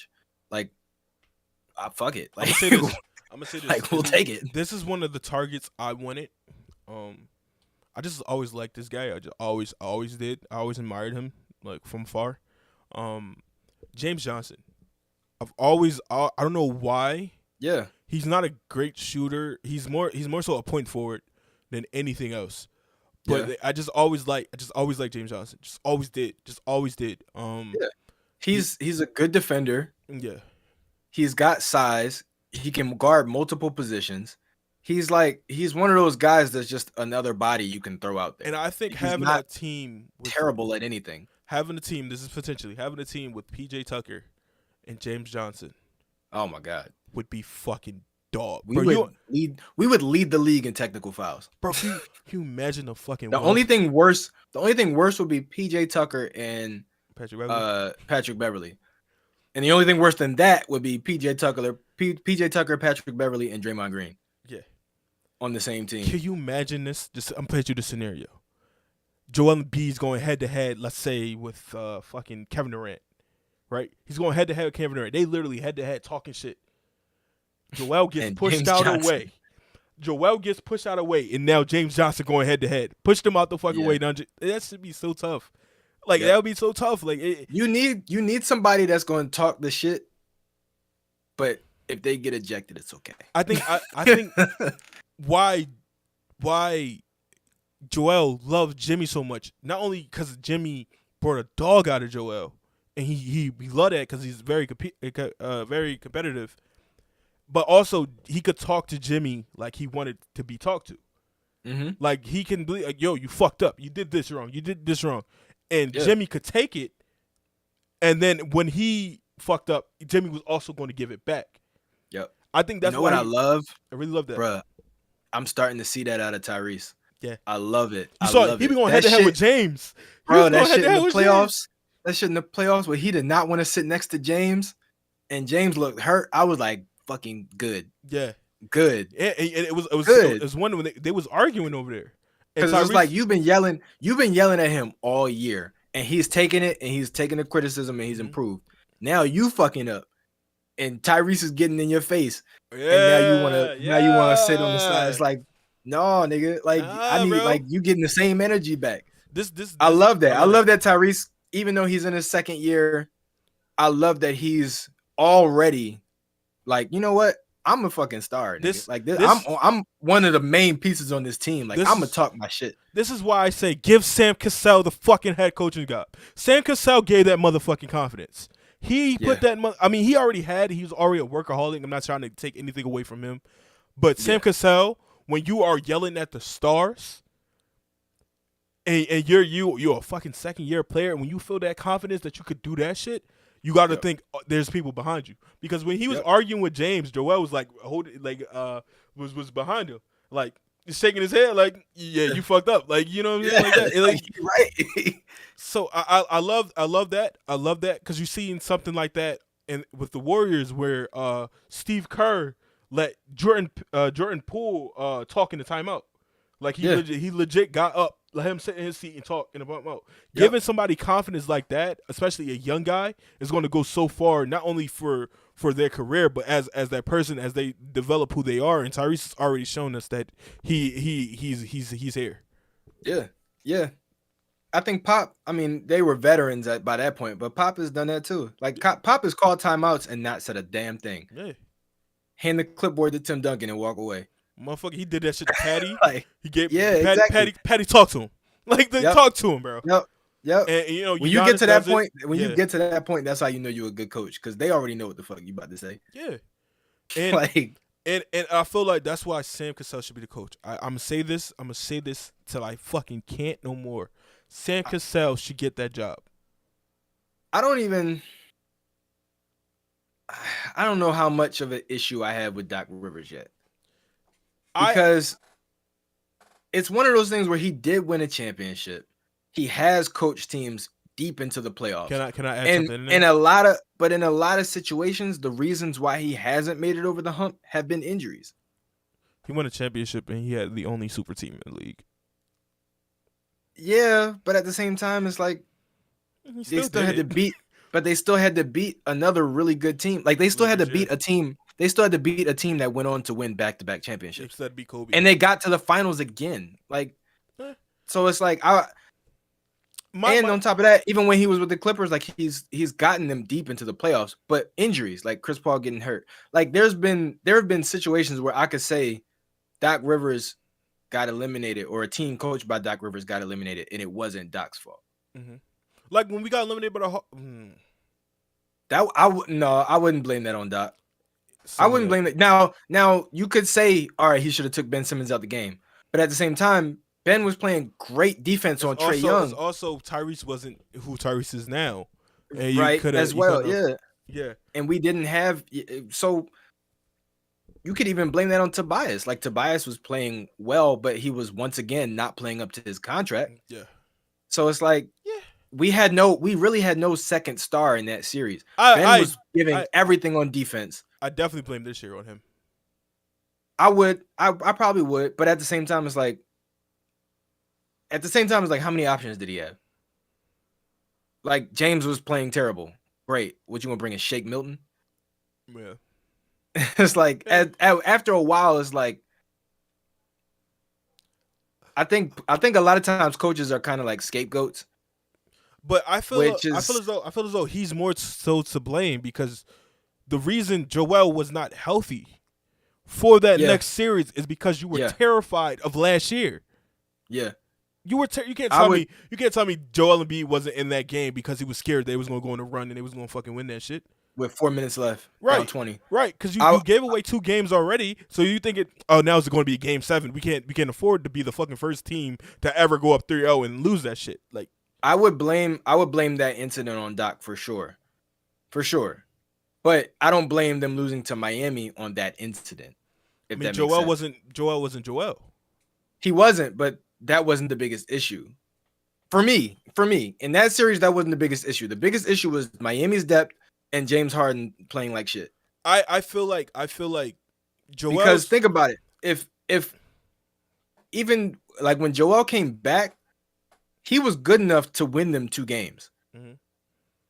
I didn't see a huge drop off in the next couple games. I think you just except in fucking James's play. You just added to my point. I would also like to say, because you said Joel's impact in those games were good enough to win them 2 games. Now imagine if Joel is there from the start. Joel does not have the eye issue. I'm telling you right now. I've said this before. We beat Miami. But I don't know. Even then, I still think it at least goes 7 games. I still think we split the first 2 games in Miami. I don't know if the rest of the series goes that much different. I personally believe that we do that because the simple fact that it took Bam 2 games to adjust to an injured Joel. An injured Joel, not a fully fucking healthy Joel. Joel had an open ass shot and hit glass. When the fuck do we ever see Joel do that? Never. So it took him 2 games to adjust to an injured Joel. If he would have had 4 games, if that was within the 4th game Joel would have played, I think Bam ass would have been on the bench and they would have been playing Dwayne Dedmon.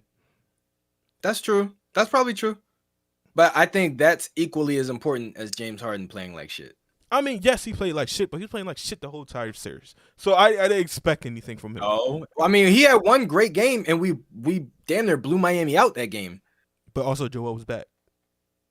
Huh? Joel was also back. Yeah. Oh, yeah, absolutely. No, Joel's impact was huge. Because, even when he wasn't himself, he was a big-ass decoy. Absolutely. I think even if Joel's healthy, they're still focusing their defensive efforts on Joel. Healthy or not healthy, they're still focusing damn near all of their defensive efforts on Joel, which puts more pressure on Tobias, James, and Tyrese to pick up the slack. I don't think Joel is averaging high 20s in that series, even healthy. I think he's averaging mid 20s, mid to low 20s. Just because you know he's the focus of their entire defense. Joel was healthy in the first round and he didn't have a tremendous series. He had a great moments. He was clutch, and he was obviously he was the main reason why they won. But at the same time, it's like if Joel's your biggest, like, not to say he can't carry a team, but if Joel is having to carry the team, that's not gonna work against the number one team in the East. I'm gonna say it like this. I think personally, Joel is so impactful that we won. I think we beat Miami in 6 if he's healthy, and I'm willing to live and die on that. Okay, I am the prophet. I think if he's healthy, we win in 7. I am the prophet. We listen to Marquise. Past events don't count.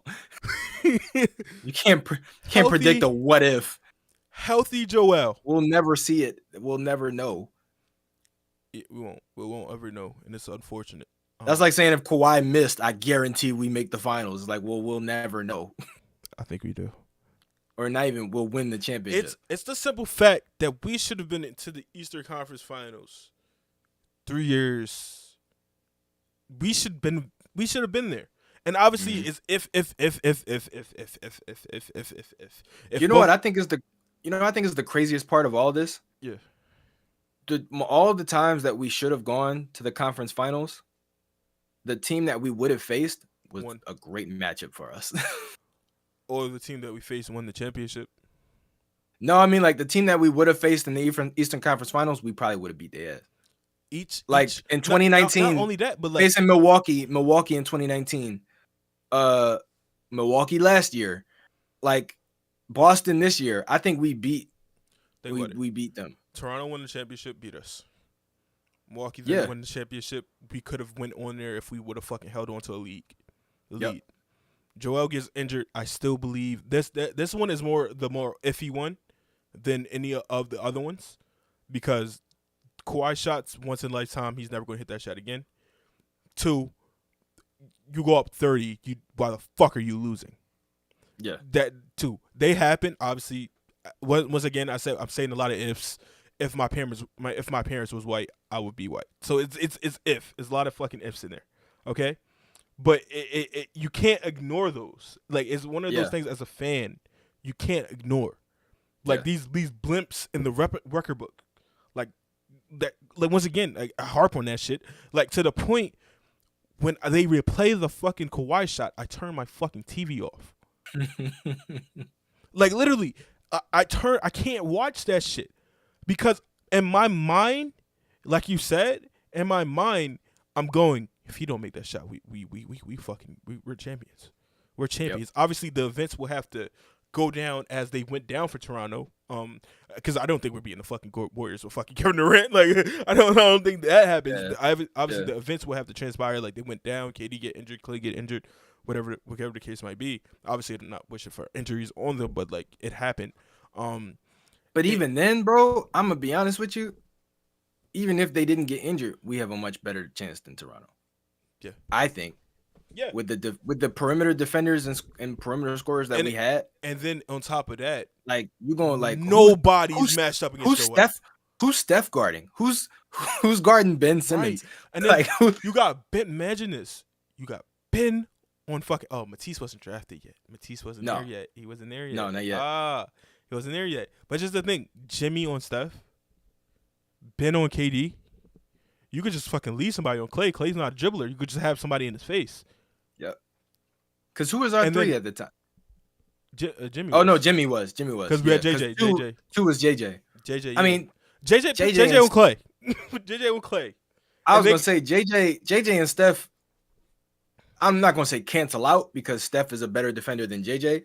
But at the same time, it's like they're both just going to run around all game. I would have put that's the exact reason I would put JJ on Clay, because Clay does that too. But I think Jimmy would be more suited to move around with stuff and could, beat him up a little bit in his drives and stuff like that. Yeah. Defensively, we had that. And then who the fuck was going to stop Joel? Who's going to stop? Y'all had Boogie. Not ass Draymond. ain't do that. Draymond wasn't doing that shit. Like, listen, Draymond can stop a lot of people. Draymond would get ejected. Like, trying to guard him. He would foul out. With the refs. He would get ejected or he would foul out. Arguing with the refs. Every game. Obviously, these are our fantasies. We wish these things would happen. Obviously, listen. Because the thing is, the Warriors are so fast that we've never seen them have to play a center, like heavy. Yeah. That's why minutes. They play Kevon Looney, like they go small. James Wiseman is very expendable to them because Kevin Looney did what we wanted you to do. So they play so fast that most teams have to adjust to them. They don't have to adjust to playing a bigger team. Like even like with Dallas, like Dallas was the bigger team, but like they couldn't even play. They could barely play Porzingis. Yeah. Or no, not Porzingis. Powell. Dwight Powell. Yeah. Yeah. Also, he's not. I mean, he's coming off injury as well. Yeah. He had ruptured his Achilles, I think. Well, they definitely weren't playing Boban. Oh yeah. You know what's crazy? And when we go back to that Toronto series, I'm gonna lead to have that, and then we're gonna move on to the next topic. When we were in that Toronto series, this motherfucker was getting buckets. Like Boban? I was looking back at the game. I was looking back at the game. I don't know why. I was looking back at the game, and Boban, that mid-range shot, that shit was just fucking falling. Like Boban's pretty good offensively. He's just not as good defensively. He's like his timing and his rhythm. We talked about that before about blocking shots and how it's mostly about timing. Like he doesn't have the timing to be a great defender because on the defensive end, his size is almost like it's working against him because he's so like cumbersome and like clumsy that he fouls a lot because he doesn't have the rhythm and the timing to be like a really good and the what's it called, lateral quickness to be a really good defender. But on offense, bro, he just shoots over everybody. Like he literally 7'4", bro. He just tosses it into the rim. And he has a floater, bro. He has a floater. Yeah. Like he's 7'4", bro. Your hand is above the rim. How the fuck are you floated? If Boban was a better defender, he would be a starter on any team. Yeah. But because he's not a good defender. He's not a great rebounder either. Exactly. Because that's also timing. Like being able to kind of predict where the ball is going to go and get there before the other guy. Timing is also rhythm, right? Yep. Who's the best white guy rebounder? I feel like top 5. I see where you're getting at, and it's kind of racist, but I also am intrigued. I would probably be Kevin Love. Kevin Love. Kevin McHale. I did kind of just say white guys don't have rhythm, but sorry. But like like a rebounder, like you go, damn, another one. Like I think Kevin Love is by himself. Kevin Love, maybe McHale. I don't know that many, because Lambeer wasn't a great rebounder. I mean, they had Rodman, so he didn't really have to be. Oh no, Kevin McHale for his career averaged 7 rebounds. Damn, nope. What about Lambeer? Lambeer's probably not that high either. Probably not. They had other rebounders on that team. Yeah, Rodman mainly. Bill Lambeer stats. Oh, you know what? What about 9.7? What about Sabonis? Not Domantas Sabonis. His dad. His dad. DeVitas. Yeah. Arvydas. I'm sorry. Bonus. Stats. 7.3. Damn. Yeah, it's not a lot. Wait. It's not a lot. Compared to Kevin Love's. Like, you got to have, like, 11. What about Bill? Let me check Bill Walton. Bill Walton probably is one. Kevin averages 10.7 for his career. At his highest, he averaged 15. For his third year for a single season. Okay. 15.2. Career. Bill Walton for his career 10.5. Okay. Bill Walton, Kevin Love. That's it. Yep. And his highest year is 14.4, 1967. And 76 in Portland. He averaged 10 points. So because of He's that, he's 10.5 on his career. His highest year rebounding average was 1976. He averaged 14.4 rebounds per game. How many years did he average over 11 rebounds? 1, 2, 3, 4, 4. Kevin Love have 6. Yeah. See, Bill 7. Bill missed 7 4 seasons. 7 if we count 10.9. Are we going to count it? Yeah, Bill played 10 seasons and missed 4. Or no, he played wait a second.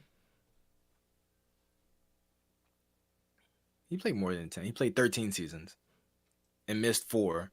And his last 1, 2, 3, 4, 5, 6 seasons, he averaged under 10. Actually, because he had foot injuries. He actually didn't even play his last season. And the season before that, he only played 10 games and he averaged 3.1 rebounds. So he had a really swift decline towards the end of his career. But prior to his first foot injury, he was averaging double-digit rebounds every year. Oh, what's his name? Over 11. Fucking Sean Bradley. Sean Bradley might be kind of high. Cause he's a big motherfucker. Oh yeah, he definitely did get paralyzed. I forgot about. He did? That. Yeah, he was. Was that recent? Bike. He was riding a bike, and yeah. Was that recent? That was probably a year ago, maybe a year or 2 ago. Oh wow. Yeah, it's unfortunate, bro. 7'6". No, he's not a good rebounder. Nope. 6.3 for his career. Damn. Yeah. I think Bill Walton and Kevin Love are probably the only two. It's not racist if you're right. Let me not start some shit. Please let me start some shit. It's still a little racist. It's still a little racist. But once again, I'm sorry. Tyler Creator said it, so I thought I could. Of course Tyler said it. No, I just thinking like it's a natural thing. Like, you know, it's more so natural than it is taught. You can't be really taught sometimes to rebound the ball. It's natural for some. It's more of a I guess acquired taste for others. Yeah, that's why I was like, how many of them get it? Because like, how many of them get it? How many of them? This sounds so bad. It sounds so bad. But I promise you that my intentions are like pure. Like I promise. But you know what's crazy though? It's funny that you brought that up because it is an interesting correlation between rebounding and rhythm because there's also a pretty interesting correlation between. No, I was about to add that. Okay. Shooting is less rhythm and it's more fluidity. Just like doing everything in one motion. Okay. I would say rhythm is more so putting multiple motions together, like in a series, like one after the other. Yeah. Because shooting is more so just like literally one thing. Like you're literally going vertically, just jumping and throwing the ball. It's more so muscle rebounding and right constant work, I guess. Right. Rebounding is like you literally have to. It's hand-eye coordination, but it's also footwork mixed in there as well.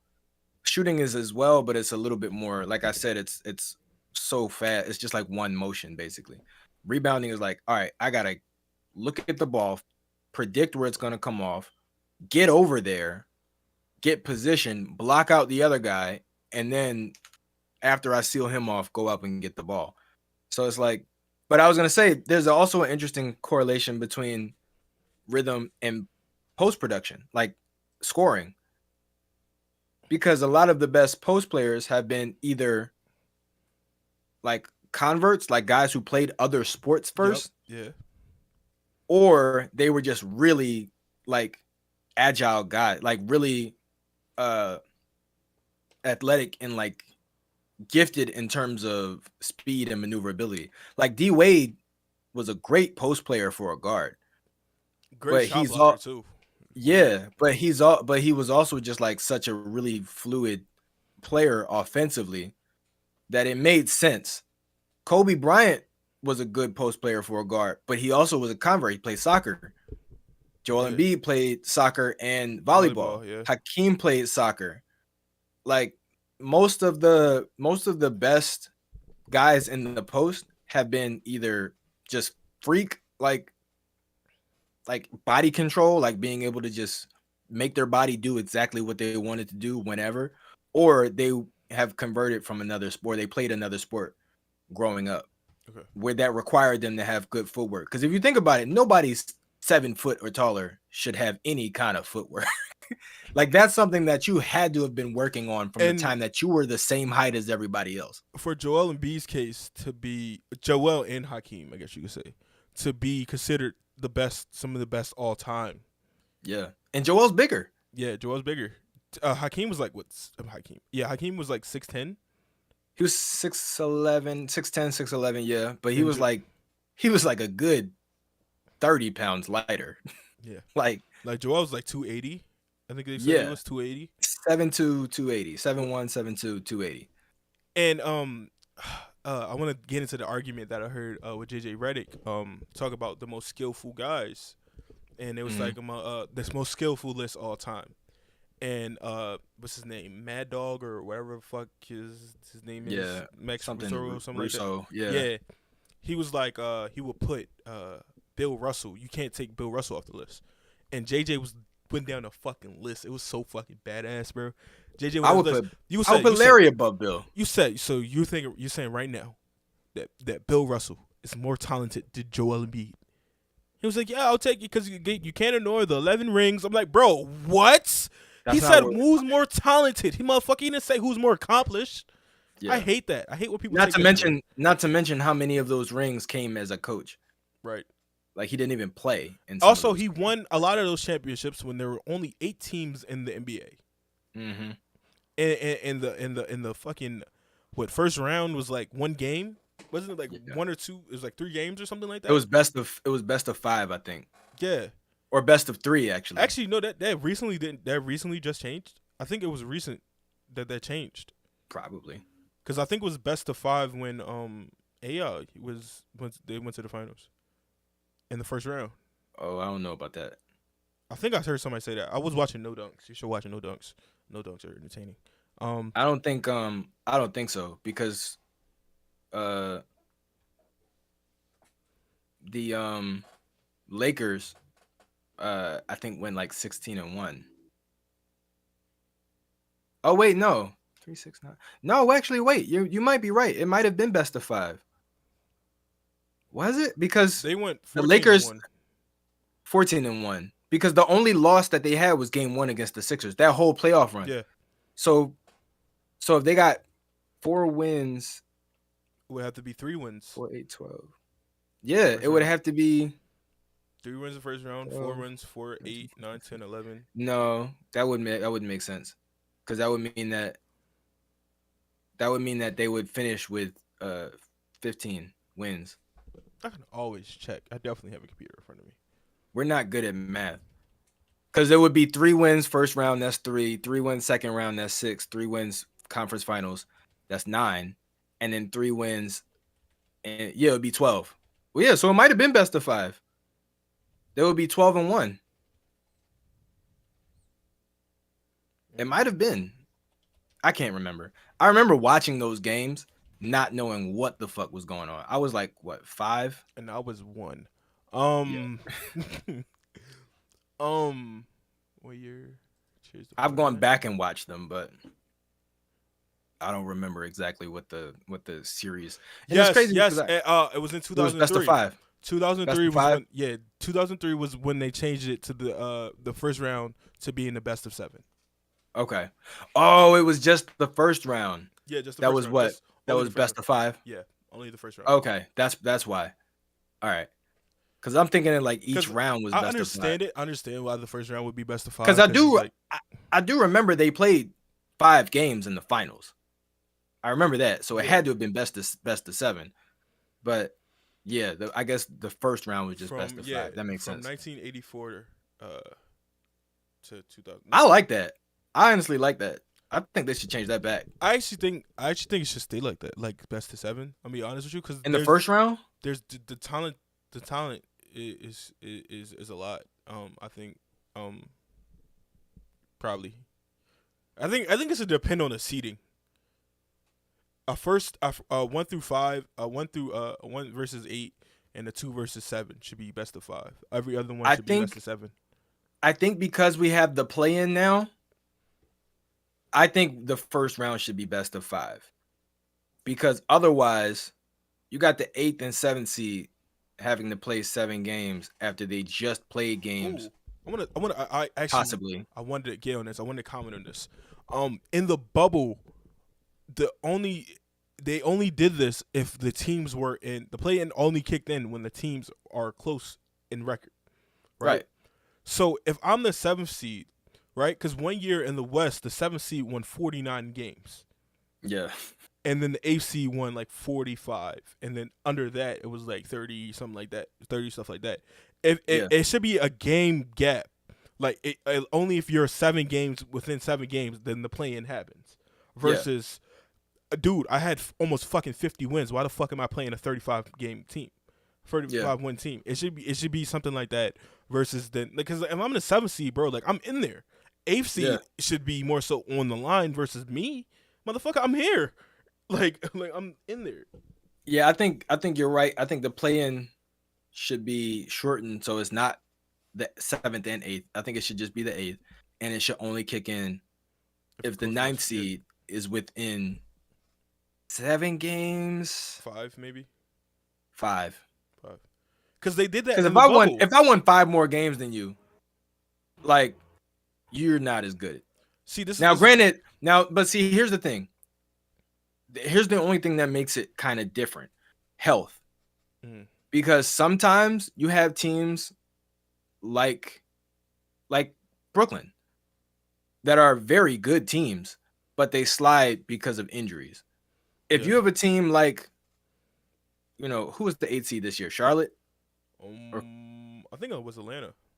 Yeah, Atlanta. Yeah, Atlanta. They play Miami. If you have a team like Atlanta where John Collins gets injured, right, which he did, and the team ahead of you, like let's say they were the 9th seed, and the 8th seed has won 10 more games than you, but now John Collins is back, you're better than that team now. Yeah. So it's like it's tough because sometimes even if there is a bigger gap, that doesn't necessarily mean that the 9th seed is that much better or that much worse than the 8th seed. It could just mean that they had a key player who was out longer. What seed was Atlanta when they beat us? It was 4th, right? 6th. No, because it was a 4-5 matchup between New York and them. So they were 5. Yeah, they were 5. New York had a high seed that year. They were 5. So I would say that even that. I mean, obviously we had them down and we should have fucking beat them. But they had players come back. They didn't have Hunter, but Hunter came. They didn't have Reddish. Reddish came. So they probably were better than what their seeding said they are. It was just more so exactly. Injuries. Yeah. Okay. Yeah, like that happens sometimes. So it's like that's the only thing that makes me hesitant to say 5 games, because even if it's 10 games, if I lose, if the 76ers lose Joel Embiid for 10 games, that's the difference between us and whoever's ahead of us. Yes. So it's like even 10 games can be not that much, especially considering it's an 82 game season. Okay. So we got 3 more headlines, and then we're gonna wrap it up. We're gonna wrap it up after this. Atlanta Hawks are operating with the goal of trading John Collins before the 2022 NBA draft. Where do you think is the best place for John Collins? I was going to originally say the Mavericks, but they got their guy. Yeah, they got Christian Wood. Yes. That's tough. Because part of me might still say the Mavericks. You think you run him at center? Because Christian Wood can play the 5. I would more so want John Collins to play the 5 than Christian Wood. He's just better defensively. Well, I mean, it doesn't matter for real. I think they're switched around anyway. Yeah, I was about to say I think they can both be interchangeable. Yeah. Like, But who do you have Like, to give up now? look at Kawhi and Paul George. Like, who's the 2? Who's the 3? Does it matter? I mean, I think it more so matters because Christian Wood's not that good at defense, whereas though Kawhi and Paul George are elite at defense, so interchangeable they can be. Yeah. And one is athletic and one is more finesse versus Kawhi and Paul George, where they both are basically Kawhi is just a better version of Paul George. You could literally say that Kawhi is a better version of Paul George, but they fit the same format where they could do both the same things. Where you have this now is that they wouldn't be able to do the same things. One is more of an athlete, one is more of a catch and shoot guy, finesse guy. So I mean, they could. I mean, Mavericks, listen, bro, you in a situation where you just went to the Western Conference Finals, throw all the shit at the wall, go ahead. I think it's situational. I think they could be interchangeable depending on who they're playing. Okay. There would be some games where you could put Christian at the 5, but I don't think those games would be ones that John Collins plays heavy minutes in. Yeah. You know what I mean? Did he play this? Did he play this playoffs? John Collins? Yeah. Oh, he did. He did come back. He did come back in the Never mind. But he was still injured. He was still injured. Right. He just tried his best. If not Dallas, I mean,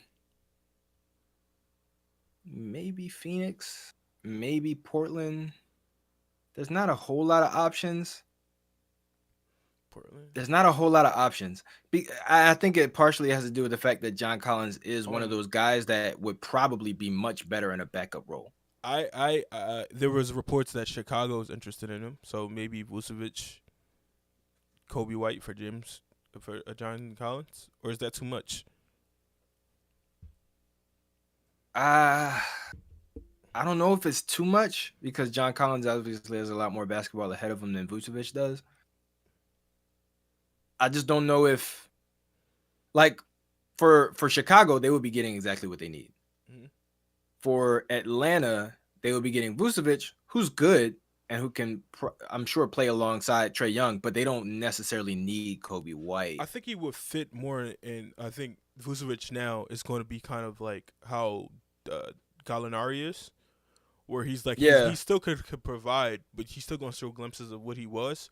But I think he's now settling into where he's now becoming. Right. I think Vucevic needs to be on a team where he's surrounded by younger stars, like Horford.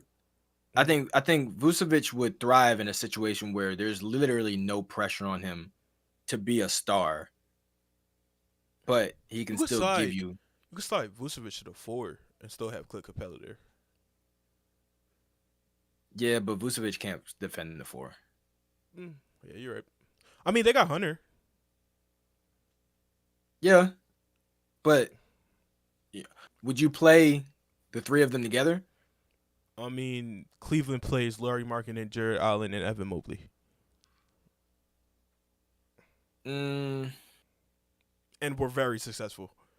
But the thing is, I would argue that Lauri Markkanen is much better at just catch and shoot. Yeah, you can say so that. You can kind of just stick him somewhere in like the corner or whatever, and he doesn't really clog up too much of the paint. I mean, I think you could do that with Vucevic to a certain extent. Obviously, he's not the shooter that Lauri Markkanen is. Right. But I'm and he's not. And he's not like with Lauri Markkanen. If somebody does a hard closeout, he's still agile enough to be able to just pump fake and then go to the rack. On top of that, he's 7 foot. He could just fucking shoot over them. Yeah. He did that a lot this year. And annoyed the fuck out of me when we played them. Because Matisse would close out and he would be like, I don't care. I don't care. So, but I don't know. I mean, John Collins is kind of in a weird position because he's got potential, but at the same time, with what he does right now, I don't know if he does move, it's not going to be to a contender. Okay. I think it's going to be like a sub in the middle playoff team type thing. Right. It would be like I don't know, maybe like a. Ooh. Not OKC. You're back. Get up. I would say Charlotte. Yeah. Charlotte. This could be the guy. Yeah. This could be one of the guys. Like he averaged around the 20 20-point range. He can catch lobs. He can rebound. He's not the defender that you want, but he's definitely better than whoever the fuck you playing at center now. Would you put John Collins over Aaron Gordon? Yes. It depends. It depends on the situation. Yeah. Definitely depends on the situation. Because like if you're in a situation with Jokic where you can't really be in the paint, you know what I mean? You can't, because like John Collins can shoot, but he's not that great of a shooter. I would say he's better than Aaron Gordon. I would say they're close. They're close. They're very close. They're both. But if you were going to leave one of them open from 3, I'm gonna leave John Collins open. Really? I don't know. I trust, even though I shouldn't, even with both of these guys, I shouldn't trust their jump shot. But I just think Aaron Gordon has one of the more pure shots where it's like you feel like it's just going to go in. Like you feel like even if it doesn't, it looks good. It looks like that should have went in. Like that should have went in.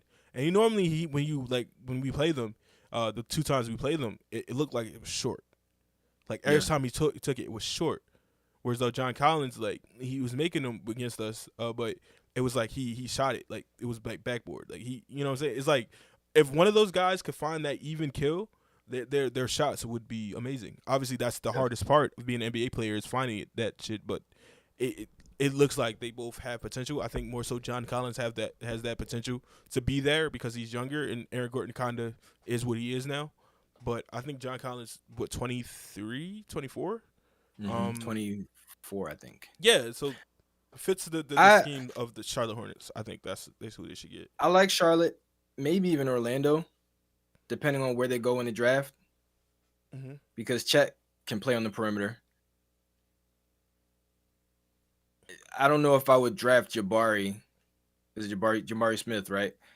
Yeah. And then try and trade for John Collins. But if you draft Chet, then I think you could kind of do that. Yeah. You could play Chet. I think forward. Fuck. I think you could, if you draft Chet, you could do a sign and trade with Mo Bamba for John Collins. Like, and plus, you'd have to include like a pick or 2. They think Mo Bamba might go to the Miami Heat. Upgraded the way Devin. Yeah, but he's still not. He's not gonna get a lot of minutes. I think what he showed in his thing is that he can what he showed this year, like he fucking lit us the fuck up. Yeah. What he showed this year, I think a team like Miami who's so great at developing, they will see that and like we can unlock some shit. We can unlock some shit. And the perfect combo of taking Bam off and putting Mo on, where I mean he's not a perimeter defender, but Mo is a better shot blocker than Bam is. Yeah. And so that interchangeable thing that they could do would be elite. And then Mo could space the floor. He's not a great rebounder because he spaces the floor. He's more so in the perimeter. I actually would love Mo to come here. You know, you could just slide over. You know, you and Joel are friends and shit, so y'all could just he might be a good backup center, but I think he's too similar to Joel. I think it goes. See, Joel's Joel's really skilled from the perimeter, but he's also even more skilled down low. So obviously you want him down low. But at the same time, replacing a center who's great down low but plays on the perimeter sometimes with a center who plays on the perimeter. And he catch lobs. I think if he came here, which I don't think he will, because we got to clear up space for PJ to get PJ here. Yeah. I doubt we would have money for him. And my next thing is about PJ. Kind of went back into what I said. Sixers are the favorite to land him. If he leaves Miami, he opted out. I think that means something. That Eastern Conference execs. I gotta go back down to the exact quote. It says Eastern Conference execs on PJ Tucker. There's going to be a line of teams looking to give him deals into his 40s. Yep. And I said that he will be worth it. He's a guy who could change a culture. He's one of those Patrick Beverly guys, one of those Draymond Green guys, where he talks a lot. I mean, his game isn't as that like it was. I mean, it never was, but his game fits a team, but he also brings the extras that a team really needs. So playing him into his 40s kind of makes sense. And then my last one I wanted to talk about, where the hell did it go? Oh, yeah, it was another thing that just came out 20 minutes ago. That the most likely scenario in Russell Westbrook is going back to OKC. It literally dropped 20 minutes ago, and I said it an hour ago. We just said somebody's watching this podcast and decided, hey, that sounds smart, and I'm gonna write it. I'm gonna write a story about it. This is why we need to hurry up and do the blog stuff. Because I could have been this guy. I could have been that guy. I could have been that guy. Also, KD is not recruiting anybody to come to Brooklyn. Of course not.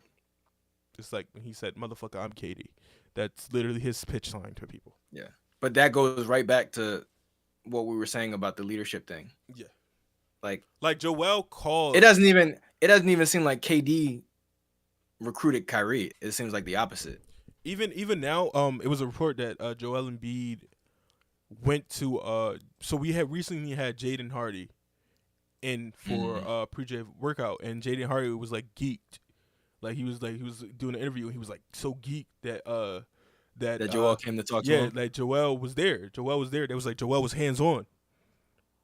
Was in there like being a body and stuff like that. It was like he was so geeked that Joel was there, Daryl Morey was there, Doc Rivers was there, that everybody was there for his thing. And I was like, that's the type of culture we need to build. We want people to be happy to be here, and to fucking feel like they matter. So that's just dope. That's just a dope ass thing to see or to hear. Yeah, I'm not gonna sit here and just like not KD, but yeah, I don't see him as that type of guy. And to be fair, like that's also part of what makes him such a good player, because all he cares about is playing. Like literally all he cares about is hoop. Like that's all he wants to do. That's the only thing really. That's the only thing on his mind is just playing basketball. He's not trying to manipulate like the system and recruit a bunch of guys and do all this other stuff behind the scenes and put teams together himself. Like he even said when the James Harden situation happened, like he just it never even occurred to him to go to management and say, hey, I want you to keep James. Yeah. Like he said he didn't even feel like he had that kind of relationship with the front office. And I think he said something along the lines that he's like he didn't blame him for wanting to leave. Yeah. Because he was like, if I'm in a situation where I'm trying to wear a ring and the two guys that I'm playing with have already won a ring, and it feels like to me that y'all don't want it as much as me because you already got it, that I would then want to leave and go somewhere else where somebody else is as ambitious as me. No. I'm not even. You talking about in Brooklyn? I'm talking about in OKC. Oh, okay. In OKC, he said, well, when they traded James for Jeremy Lamb. Okay. It's crazy that this happens twice. This happened twice. Yeah. In OKC, before they won anything, they had just went to the finals. And he said it didn't even occur to him to go to the front office and say, like, no, like go into the fucking luxury tax. Like we need him. Trade surge. Yeah, like he said he didn't even feel like he had that kind of relationship with like the front office. But it's just like, bro, at that point you had been there 7 years. Right. Like, you are the franchise. The franchise. You're not still a young player where it's like, oh, I don't have that kind of pull. It's like, bro, not 7 years. That was what, 2012? That was 7 years. He was drafted. That was 2012. So he was drafted in 2007. It was 6 years. Yeah. And it's so crazy. It was 6 years. Hearing Kevin Durant or five about him being on OKC and going back to that SB when John Cena hosted the SBs and he was comparing the WWE to the NBA. Yeah. He was like, because that year, the year before that, Bron went back to Cleveland, and he was like, the WWE gets all the BS for being fake, when the NBA is just like the WWE. Yeah. He shows a picture of LeBron. when a bad guy turns good, you got to create a new bad guy, and he showed Kevin Durant with the Warriors. So it's funny. It's funny as hell. I don't know why I always think about that shit, but it makes sense. It makes sense. Yeah. Who's the bad guy now? Right now, is it James Harden? Is James Harden the bad guy? You know what's crazy? It's Joel. It might still be KD. It might still be. It might still be KD. It might be. This is the crazy. It's probably so much bad juju. You know what? Actually, it might be KD or Kyrie. Fuck it. Because the way Kyrie left, it might be Ben Simmons. That's probably why this shit's not working, bro. So much fucking bad aura over there, bro. The way KD left Golden State, and obviously, I think him and Draymond have talked about it. But the way KD left Golden State, where it's just like, I got what I want. When LeBron left Miami to go back to Cleveland, he was like, I want to do this for Cleveland. Yeah. It's not just like, oh, I need to get a ring by myself. Like, it wasn't nothing like that. I don't think LeBron was ever concerned about that. He was like, I literally want to win for Cleveland. When he had Kyrie to learn how to win. Who? Oh yeah. He had to go to Miami. To learn how to win. He had to go to Miami. KD is the same way. I would argue he probably had to go to, Golden State to kind of learn how to win. It's different though, because if he would have did that and then went back to OKC and exactly did some shit like that, exactly. If he would have said, "All right, now I want to do it for my team that drafted me," then it would be different. Even when he was about to make the decision the first time when we chose the Warriors, people thought he was going to Washington because he's from that area. Yeah, and he was going to team up with John Wall and Bradley Beal. Thank God he didn't, because all the motherfuckers fell apart. Yep. All of them fell apart, and they couldn't stay healthy. They couldn't. So, yeah, if KD had went back to OKC, I think he would have lost that villain role. But the fact that he went to Brooklyn and teamed up with Kyrie instead, it was like, bruh, you're kind of doing the same thing. You're going to a team that was already in the playoffs with another superstar, and you're trying to win a championship on your own. Whereas when Bron went back to Cleveland, they just had the number one pick. They were not a good team for Kevin Love. So they were not a good team. He literally brought them back into relevance. Well, they were probably relevant with Kyrie, but it wasn't that. He brought them back to like a winning status of like a winning team. Same thing with Miami. Miami was a pretty good team before LeBron got there, but when he got there, and Chris Bosh, obviously, they turned it around completely. So KD going to the Warriors isn't the same as Bron going to Miami. KD going to Brooklyn isn't the same as Bron going back to Cleveland. So I don't know if KD's ever really lost the villain role. And then on top of that, you got Kyrie, who went up there and told Boston, yeah, I'll be back if you'll have me. Psych. And then the nigga was gone the next year. Then you add Ben Simmons, who just quit. Just quit on his team. Like that whole team. That whole team might be the villain. And then blame the city for the fact they didn't have his back when we had your back, like we had Markel back. Exactly. But you just didn't. It didn't matter to you. I think we catered more to you than we even show love to Joel at times. Like I feel like Joel deserves way more love because of the fucking shit you put him through. Because you know what it is? I feel like Joel was made for Philly. Yeah. Kind of like how AI was. Like I think we can get on Joel and Joel he'll take. He gonna talk his shit. He gonna talk his shit. Yeah, he gonna talk his shit. But he understands. Like he gets it. With Ben, I think a lot of us kind of felt like, all right, him we gotta be nice to. Yeah. And then it's like when he shoots a 3, we'll cheer. Even though he should have shot 5 by now.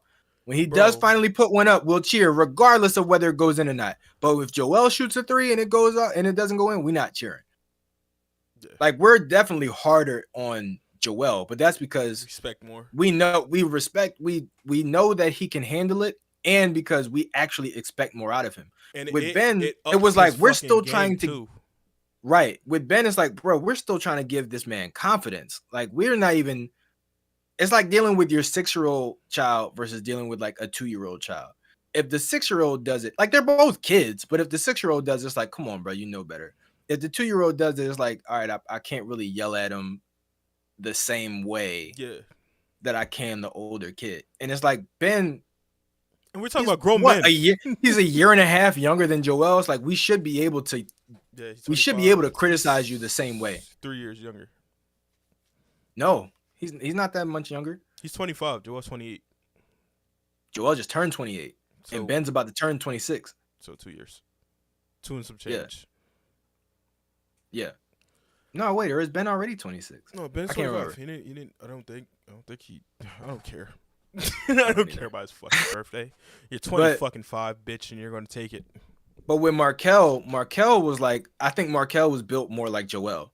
Mm-hmm. So when we treated Markel like Ben, he didn't appreciate it. He didn't like that shit. He didn't like it. When we cheered for him for making a shot, he was like, "Nigga, I do this. Like, don't make this a big deal." Listen, unlike Ben, I did this shit in college. Yeah, he was like, don't do that. Like when he had that, when he got that triple double, when they was shouting chair, they was doing all this shit, and he's like, yeah, he was like, no, like I expect this out myself. I don't need that shit. Bro, listen. And he said it when JJ interviewed him. He was like, they were very much behind me. Like they definitely felt like they had my back. Now I got criticized, but he said it never felt like it was malicious or like over the top or anything like that. He was like, yeah, if anything, I felt like I got a pretty good deal in Philly. Probably got more than I deserved. Exactly. I think that's what he was trying to say without saying it. Yeah. But yeah, like some people just can't handle it. Some people just can't handle that kind of pressure and criticism. Because Philly, like, we'll give you pressure even if we don't expect to win. Yeah. Yeah, we was like, on a fucking 10-win team, bro. We was like, bro, you better close this shit the fuck out. Yeah. So we were still like, we might not win, but we want to see some improvement at least. That game where Golden State needed fucking Harrison Barnes to hit a fucking 3 to beat us. And our best player at that night was Isaiah Cannon. Yep. We were like, oh, we're great. This was great. This was amazing. He should have never gave us that. We have energy again. Yep. I remember the first and last, the only courtside seats I've ever had to a 76ers game was, I think, 2015. We went into double. We were playing against the Grizzlies. Yes, I remember that. Mike Conley hit that fucking 3, and then we went to second overtime. Yep. We were playing against the Grizzlies. We lost that, didn't we? Yeah. That was the only courtside game I've ever been to. When I tell you everybody in that arena was happy as fuck. With like nobody cared that we lost. The fact that we competed against a team that at the time was like really was good. They still had Marc Gasol, they had Mike Conley, they had like young Jermichael Green. Was Tony still there? Tony Allen? Tony was he left. He was on the what's the fuck? The fuck is that team name? He went to the Pelicans. He got traded to the Pelicans. Okay.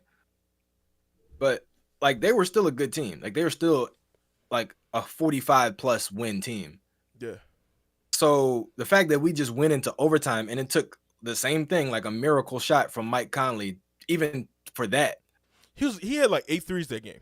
Yeah. We were all happy. Yeah. Like Nerlens Noel was going, like we were all very, very happy. Yeah. Yeah. It was like, we don't even care. Like, bro, improvement. That's all we want to see. That's it. That's all we want is effort, bro. Want is effort, bro.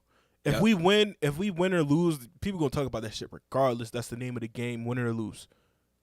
But if you show effort and you lose, bro, listen, we did our fucking best. You still like won. Miami, why nobody was fucking seriously mad about Miami is that we had our backers against the wall. The fact that we got those 2 games meant a lot. Yep. That's why people were leaving. But people guys playing through injuries. Yeah. So as unlike when we played the Hawks, when motherfuckers was booing everybody, when we some people were leaving because we fucking lost, but people were getting they were cheering them. They were cheering bro, listen, bro, we wasn't supposed to be in a situation. Joel fucking certainly was not supposed to be back. We didn't think he was gonna be back this early. And we're playing the number 1 team in the East. Right. And we're playing the number 1 team in the East, who we know is very much like a good and stacked team. Like, they have 2 players that we wanted. Like, we know we're not the favorites. Yeah. As opposed to Atlanta, where it's like we should have bust their ass. Like we shouldn't have made it to 6 games, let alone 7. Fact that we did. We did, Sean. We were up 26. Yeah. And that we was lost. why. That was why. It wasn't about losing. It was about how we lost and who we lost to. Yeah. We just want you to compete. That's all. That's it. The number 1 team in the East lost to the number 5 team. And we blew winning a 20-point lead. We blew a 20-point lead. we blew 2 20-point leads, and our starting point guard didn't take a shot in the fourth quarter in 4 games. Oh shit! What? Something just happened? Jeremy Grant was just traded to the Portland Trail Blazers. Wow! For what? For I think what the fuck? Wait. Wow, breaking news, everybody. Wait. This happened. It happened 33 minutes ago. God damn. Well, I need to refresh this shit. Okay. Oh God, bro, what the fuck? Wait, I'm trying to find Woj. Where's Woj? Depending on what they gave up, that's not a bad move for Portland at all. That's a pretty good move for Portland. Oh my God! Did they give up Anthony? Did they give up Anthony or Norman Powell? They didn't give up shit. That's Detroit has traded Jeremy Grant to Portland for a 2025 first-round pick via Milwaukee. They still have number 7. Wow. What? Portland is a blank seed in the West, 10th. Okay. Wow. Hey. That's a good move for Portland. Hey, and they still have their 7th pick, which means they could still trade their 7th for somebody. Ooh, okay. I said Norman Powell. I forgot they already moved him to the Clippers. Yeah, they already traded him. That's why I was like, kind of like, but let me get to it. Let me build it up, motherfucker. Wow. Joel just That's tweeted. A good move. Joel just made a tweet about Michael Rubin leaving. You were supposed to leave when I retired. Gonna miss you, brother. Been amazing 8 years for me. I can't wait to see what the future holds. Everybody's leaving. Everybody's leaving him, bro. JJ, Jimmy. JJ can Michael come back, Rubin, you know. He's a free agent. Sam Hinkie. JJ's a free agent. He can come back if he wants to. JJ not coming back. He can come back if he wants to, man. JJ is not coming back. He certainly could. You know, he's making more money fucking being a reporter than. Yep. He's making more money. Like, yep. I think he's one of the top 10 paid people at ESPN right now. I think if we sign PJ Tucker and we can make enough moves to improve our bench without losing Tobias or James Harden. See, if I had my phone, then I think JJ might consider coming back. Think JJ come out of retirement? He don't look too bad. Like I said, if we can make some moves to improve our bench without losing Tobias, Tyrese, or James Harden, and we can sign PJ Tucker, I think JJ considers coming back. Ooh, for 1 year. For 1 year. Hold up.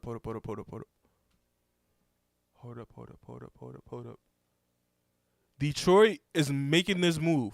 They were desperate to make. They said Detroit was desperate to make this move. I think there's something else about to happen. Desperate to make the move. Why? They said Detroit has put all their attentions on DeAndre Ayton. That makes sense. All signs. Now, they clear cap space. If Detroit can get DeAndre Ayton, Detroit's the 7th seed next year. I think if Detroit can get DeAndre Ayton, they're the 7th seed next year. Yeah. DeAndre Ayton, Cade Cunningham, and whoever, Shaedon Sharpe. Whoever they want to draft. Yeah, because they got I was about to say they was going to draft a big, but or 5th pick. I don't. If they can get DeAndre Ayton, that accelerates it. That and Shaedon Sharpe or Jaden Ivey. You can do it whenever they want. That and Cade Cunningham, I think that bumps them up to. Ooh. I think that bumps them up to like a 7th or 6th seed next year. And you still got Sadiq Bey, who's about to make a jump. I think. Yeah. Cade Cunningham, Jaden Ivey, Sadiq Bey, and DeAndre Ayton. I think that's definitely a playoff team, at the very least. That would be a huge turnaround.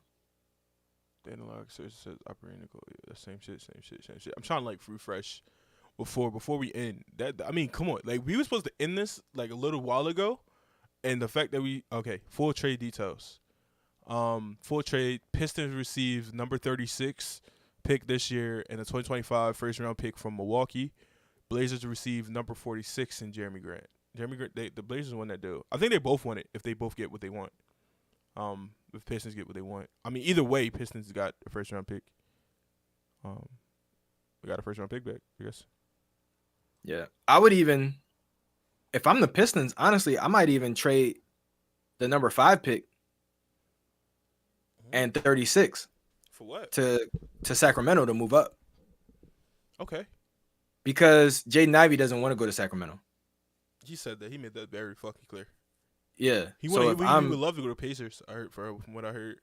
If I'm Sacramento, that's the easiest way to just say, all right, boom, you can go to Detroit and we can just move back one spot and pick up a second round pick. Dope, live. Breaking news live. I think I would have got this automatically if I had my phone. I would have known this, but you know, it is what it is. The one day I don't have my phone, it's gonna be a lot of shit that we're gonna miss because I don't think we're gonna be able to do the draft show because I unfortunately have to work. I have to close that day, and I also don't have any way to watch the draft because I just got rid of my cable, so I would have had to go somewhere and watch it. That's probably my mom's house. That sucks balls. Yeah. I for one have cable, but I won't be here. We have cable in my mom's room and the living room, and everybody else is Wi-Fi. So yeah, that's pretty much all you need these days. For you, man, that's wow. It. I'm kind of trying. Good on you, Detroit. I'm trying to refresh. Not good on you, Detroit. Good on you, Detroit. If you can bring those other plans to fruition, if you can get DeAndre Ayton for what's probably going to have to be a lot of money. Yeah, don't have to max him out. Then good on you, Detroit. So not only do you give you get Jeremy who brings in $20 million, I think you still have $40-ish million. I think they can clear up to $60 million if they let Josh Hart walk, which I think that's what they're going to do, honestly. What about Nurkic? Nurkic's a free agent, so they don't. I know. I'm saying, do you let him walk? Yeah. Because here's the thing: if you do, if you let Josh Hart walk, I mean, if you let Nurkic walk, and Joe Ingles wasn't going to play next year anyway because he was injured. Right. If you let them both go, you can make a run at DeAndre Ayton. And I heard that the Suns were looking to get a pick in this draft. I don't know why they went a top 10 pick, but if you trade DeAndre Ayton, you do a signing trade to get 7. Yep. And then Phoenix can then. That's like oddly like nothing for Jeremy Grant. That's a pick from Milwaukee. It's not even a pick from Detroit. It's a pick from Milwaukee. Yeah. I mean, a pick from the Blazers. It's a pick from Milwaukee. I mean, that's pretty low on value if there's no players involved except for Jeremy Grant. I mean, our pick is better than the pick from Milwaukee. But obviously, but the thing about our pick is that we can't trade our pick. We would have to draft somebody then trade them. Yeah, because of the rule, the fucking stipend rule or something like that. But yeah, I think that's it. Wait, let me. If I'm Portland, I would definitely look at that. Let me see. Let me check NBA. I'll give you Eric Bledsoe in the 7th pick. Let Joe Ingles walk. Trade him Eric Bledsoe in the 2nd pick. I mean 7th pick. They're gonna let Joe Ingles walk regardless because he can't walk right now. So yeah. I'm saying for Portland, after you let Joe Ingles go and you clear up some cap space that way. Mm-hmm. Eric Bledsoe, the 7th pick, and maybe another future first round pick for sign and trade for DeAndre Ayton. Hey, listen, good for Jeremy too, bro. You're gonna have a chance, depending on what moves they make to make, playoffs. Yep. you're going to be one of the guys. I think that's one of the things he really wanted. He still wanted to be one of the guys. Mm-hmm. And he's going And to be that's a that. good. That's a balanced team. Yeah, defensively. Dame, Jeremy Grant, and if you could get DeAndre Ayton, that's a pretty good. That's a pretty good core. Their last best wing defender was fucking Robert Robert Covington. Covington. Yeah. Yeah. So now you get that, and that's 7 times better than fucking Robert Covington.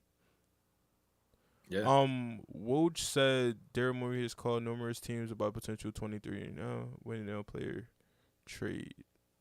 Giovanni mentioned that the Thunder players. Ooh. Lou Dort for Matisse Thybulle in 23.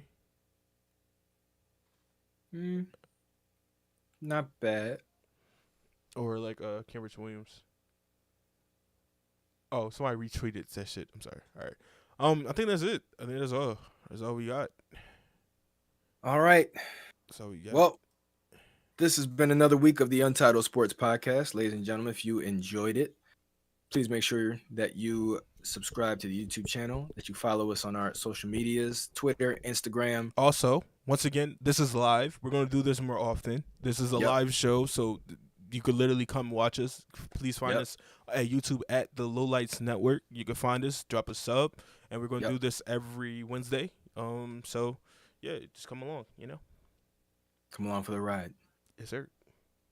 All right. We'll see you later. Oh, also, make sure to go to the website, blackflagent.online, blackflagent.online to see some cool new merch that's just been posted.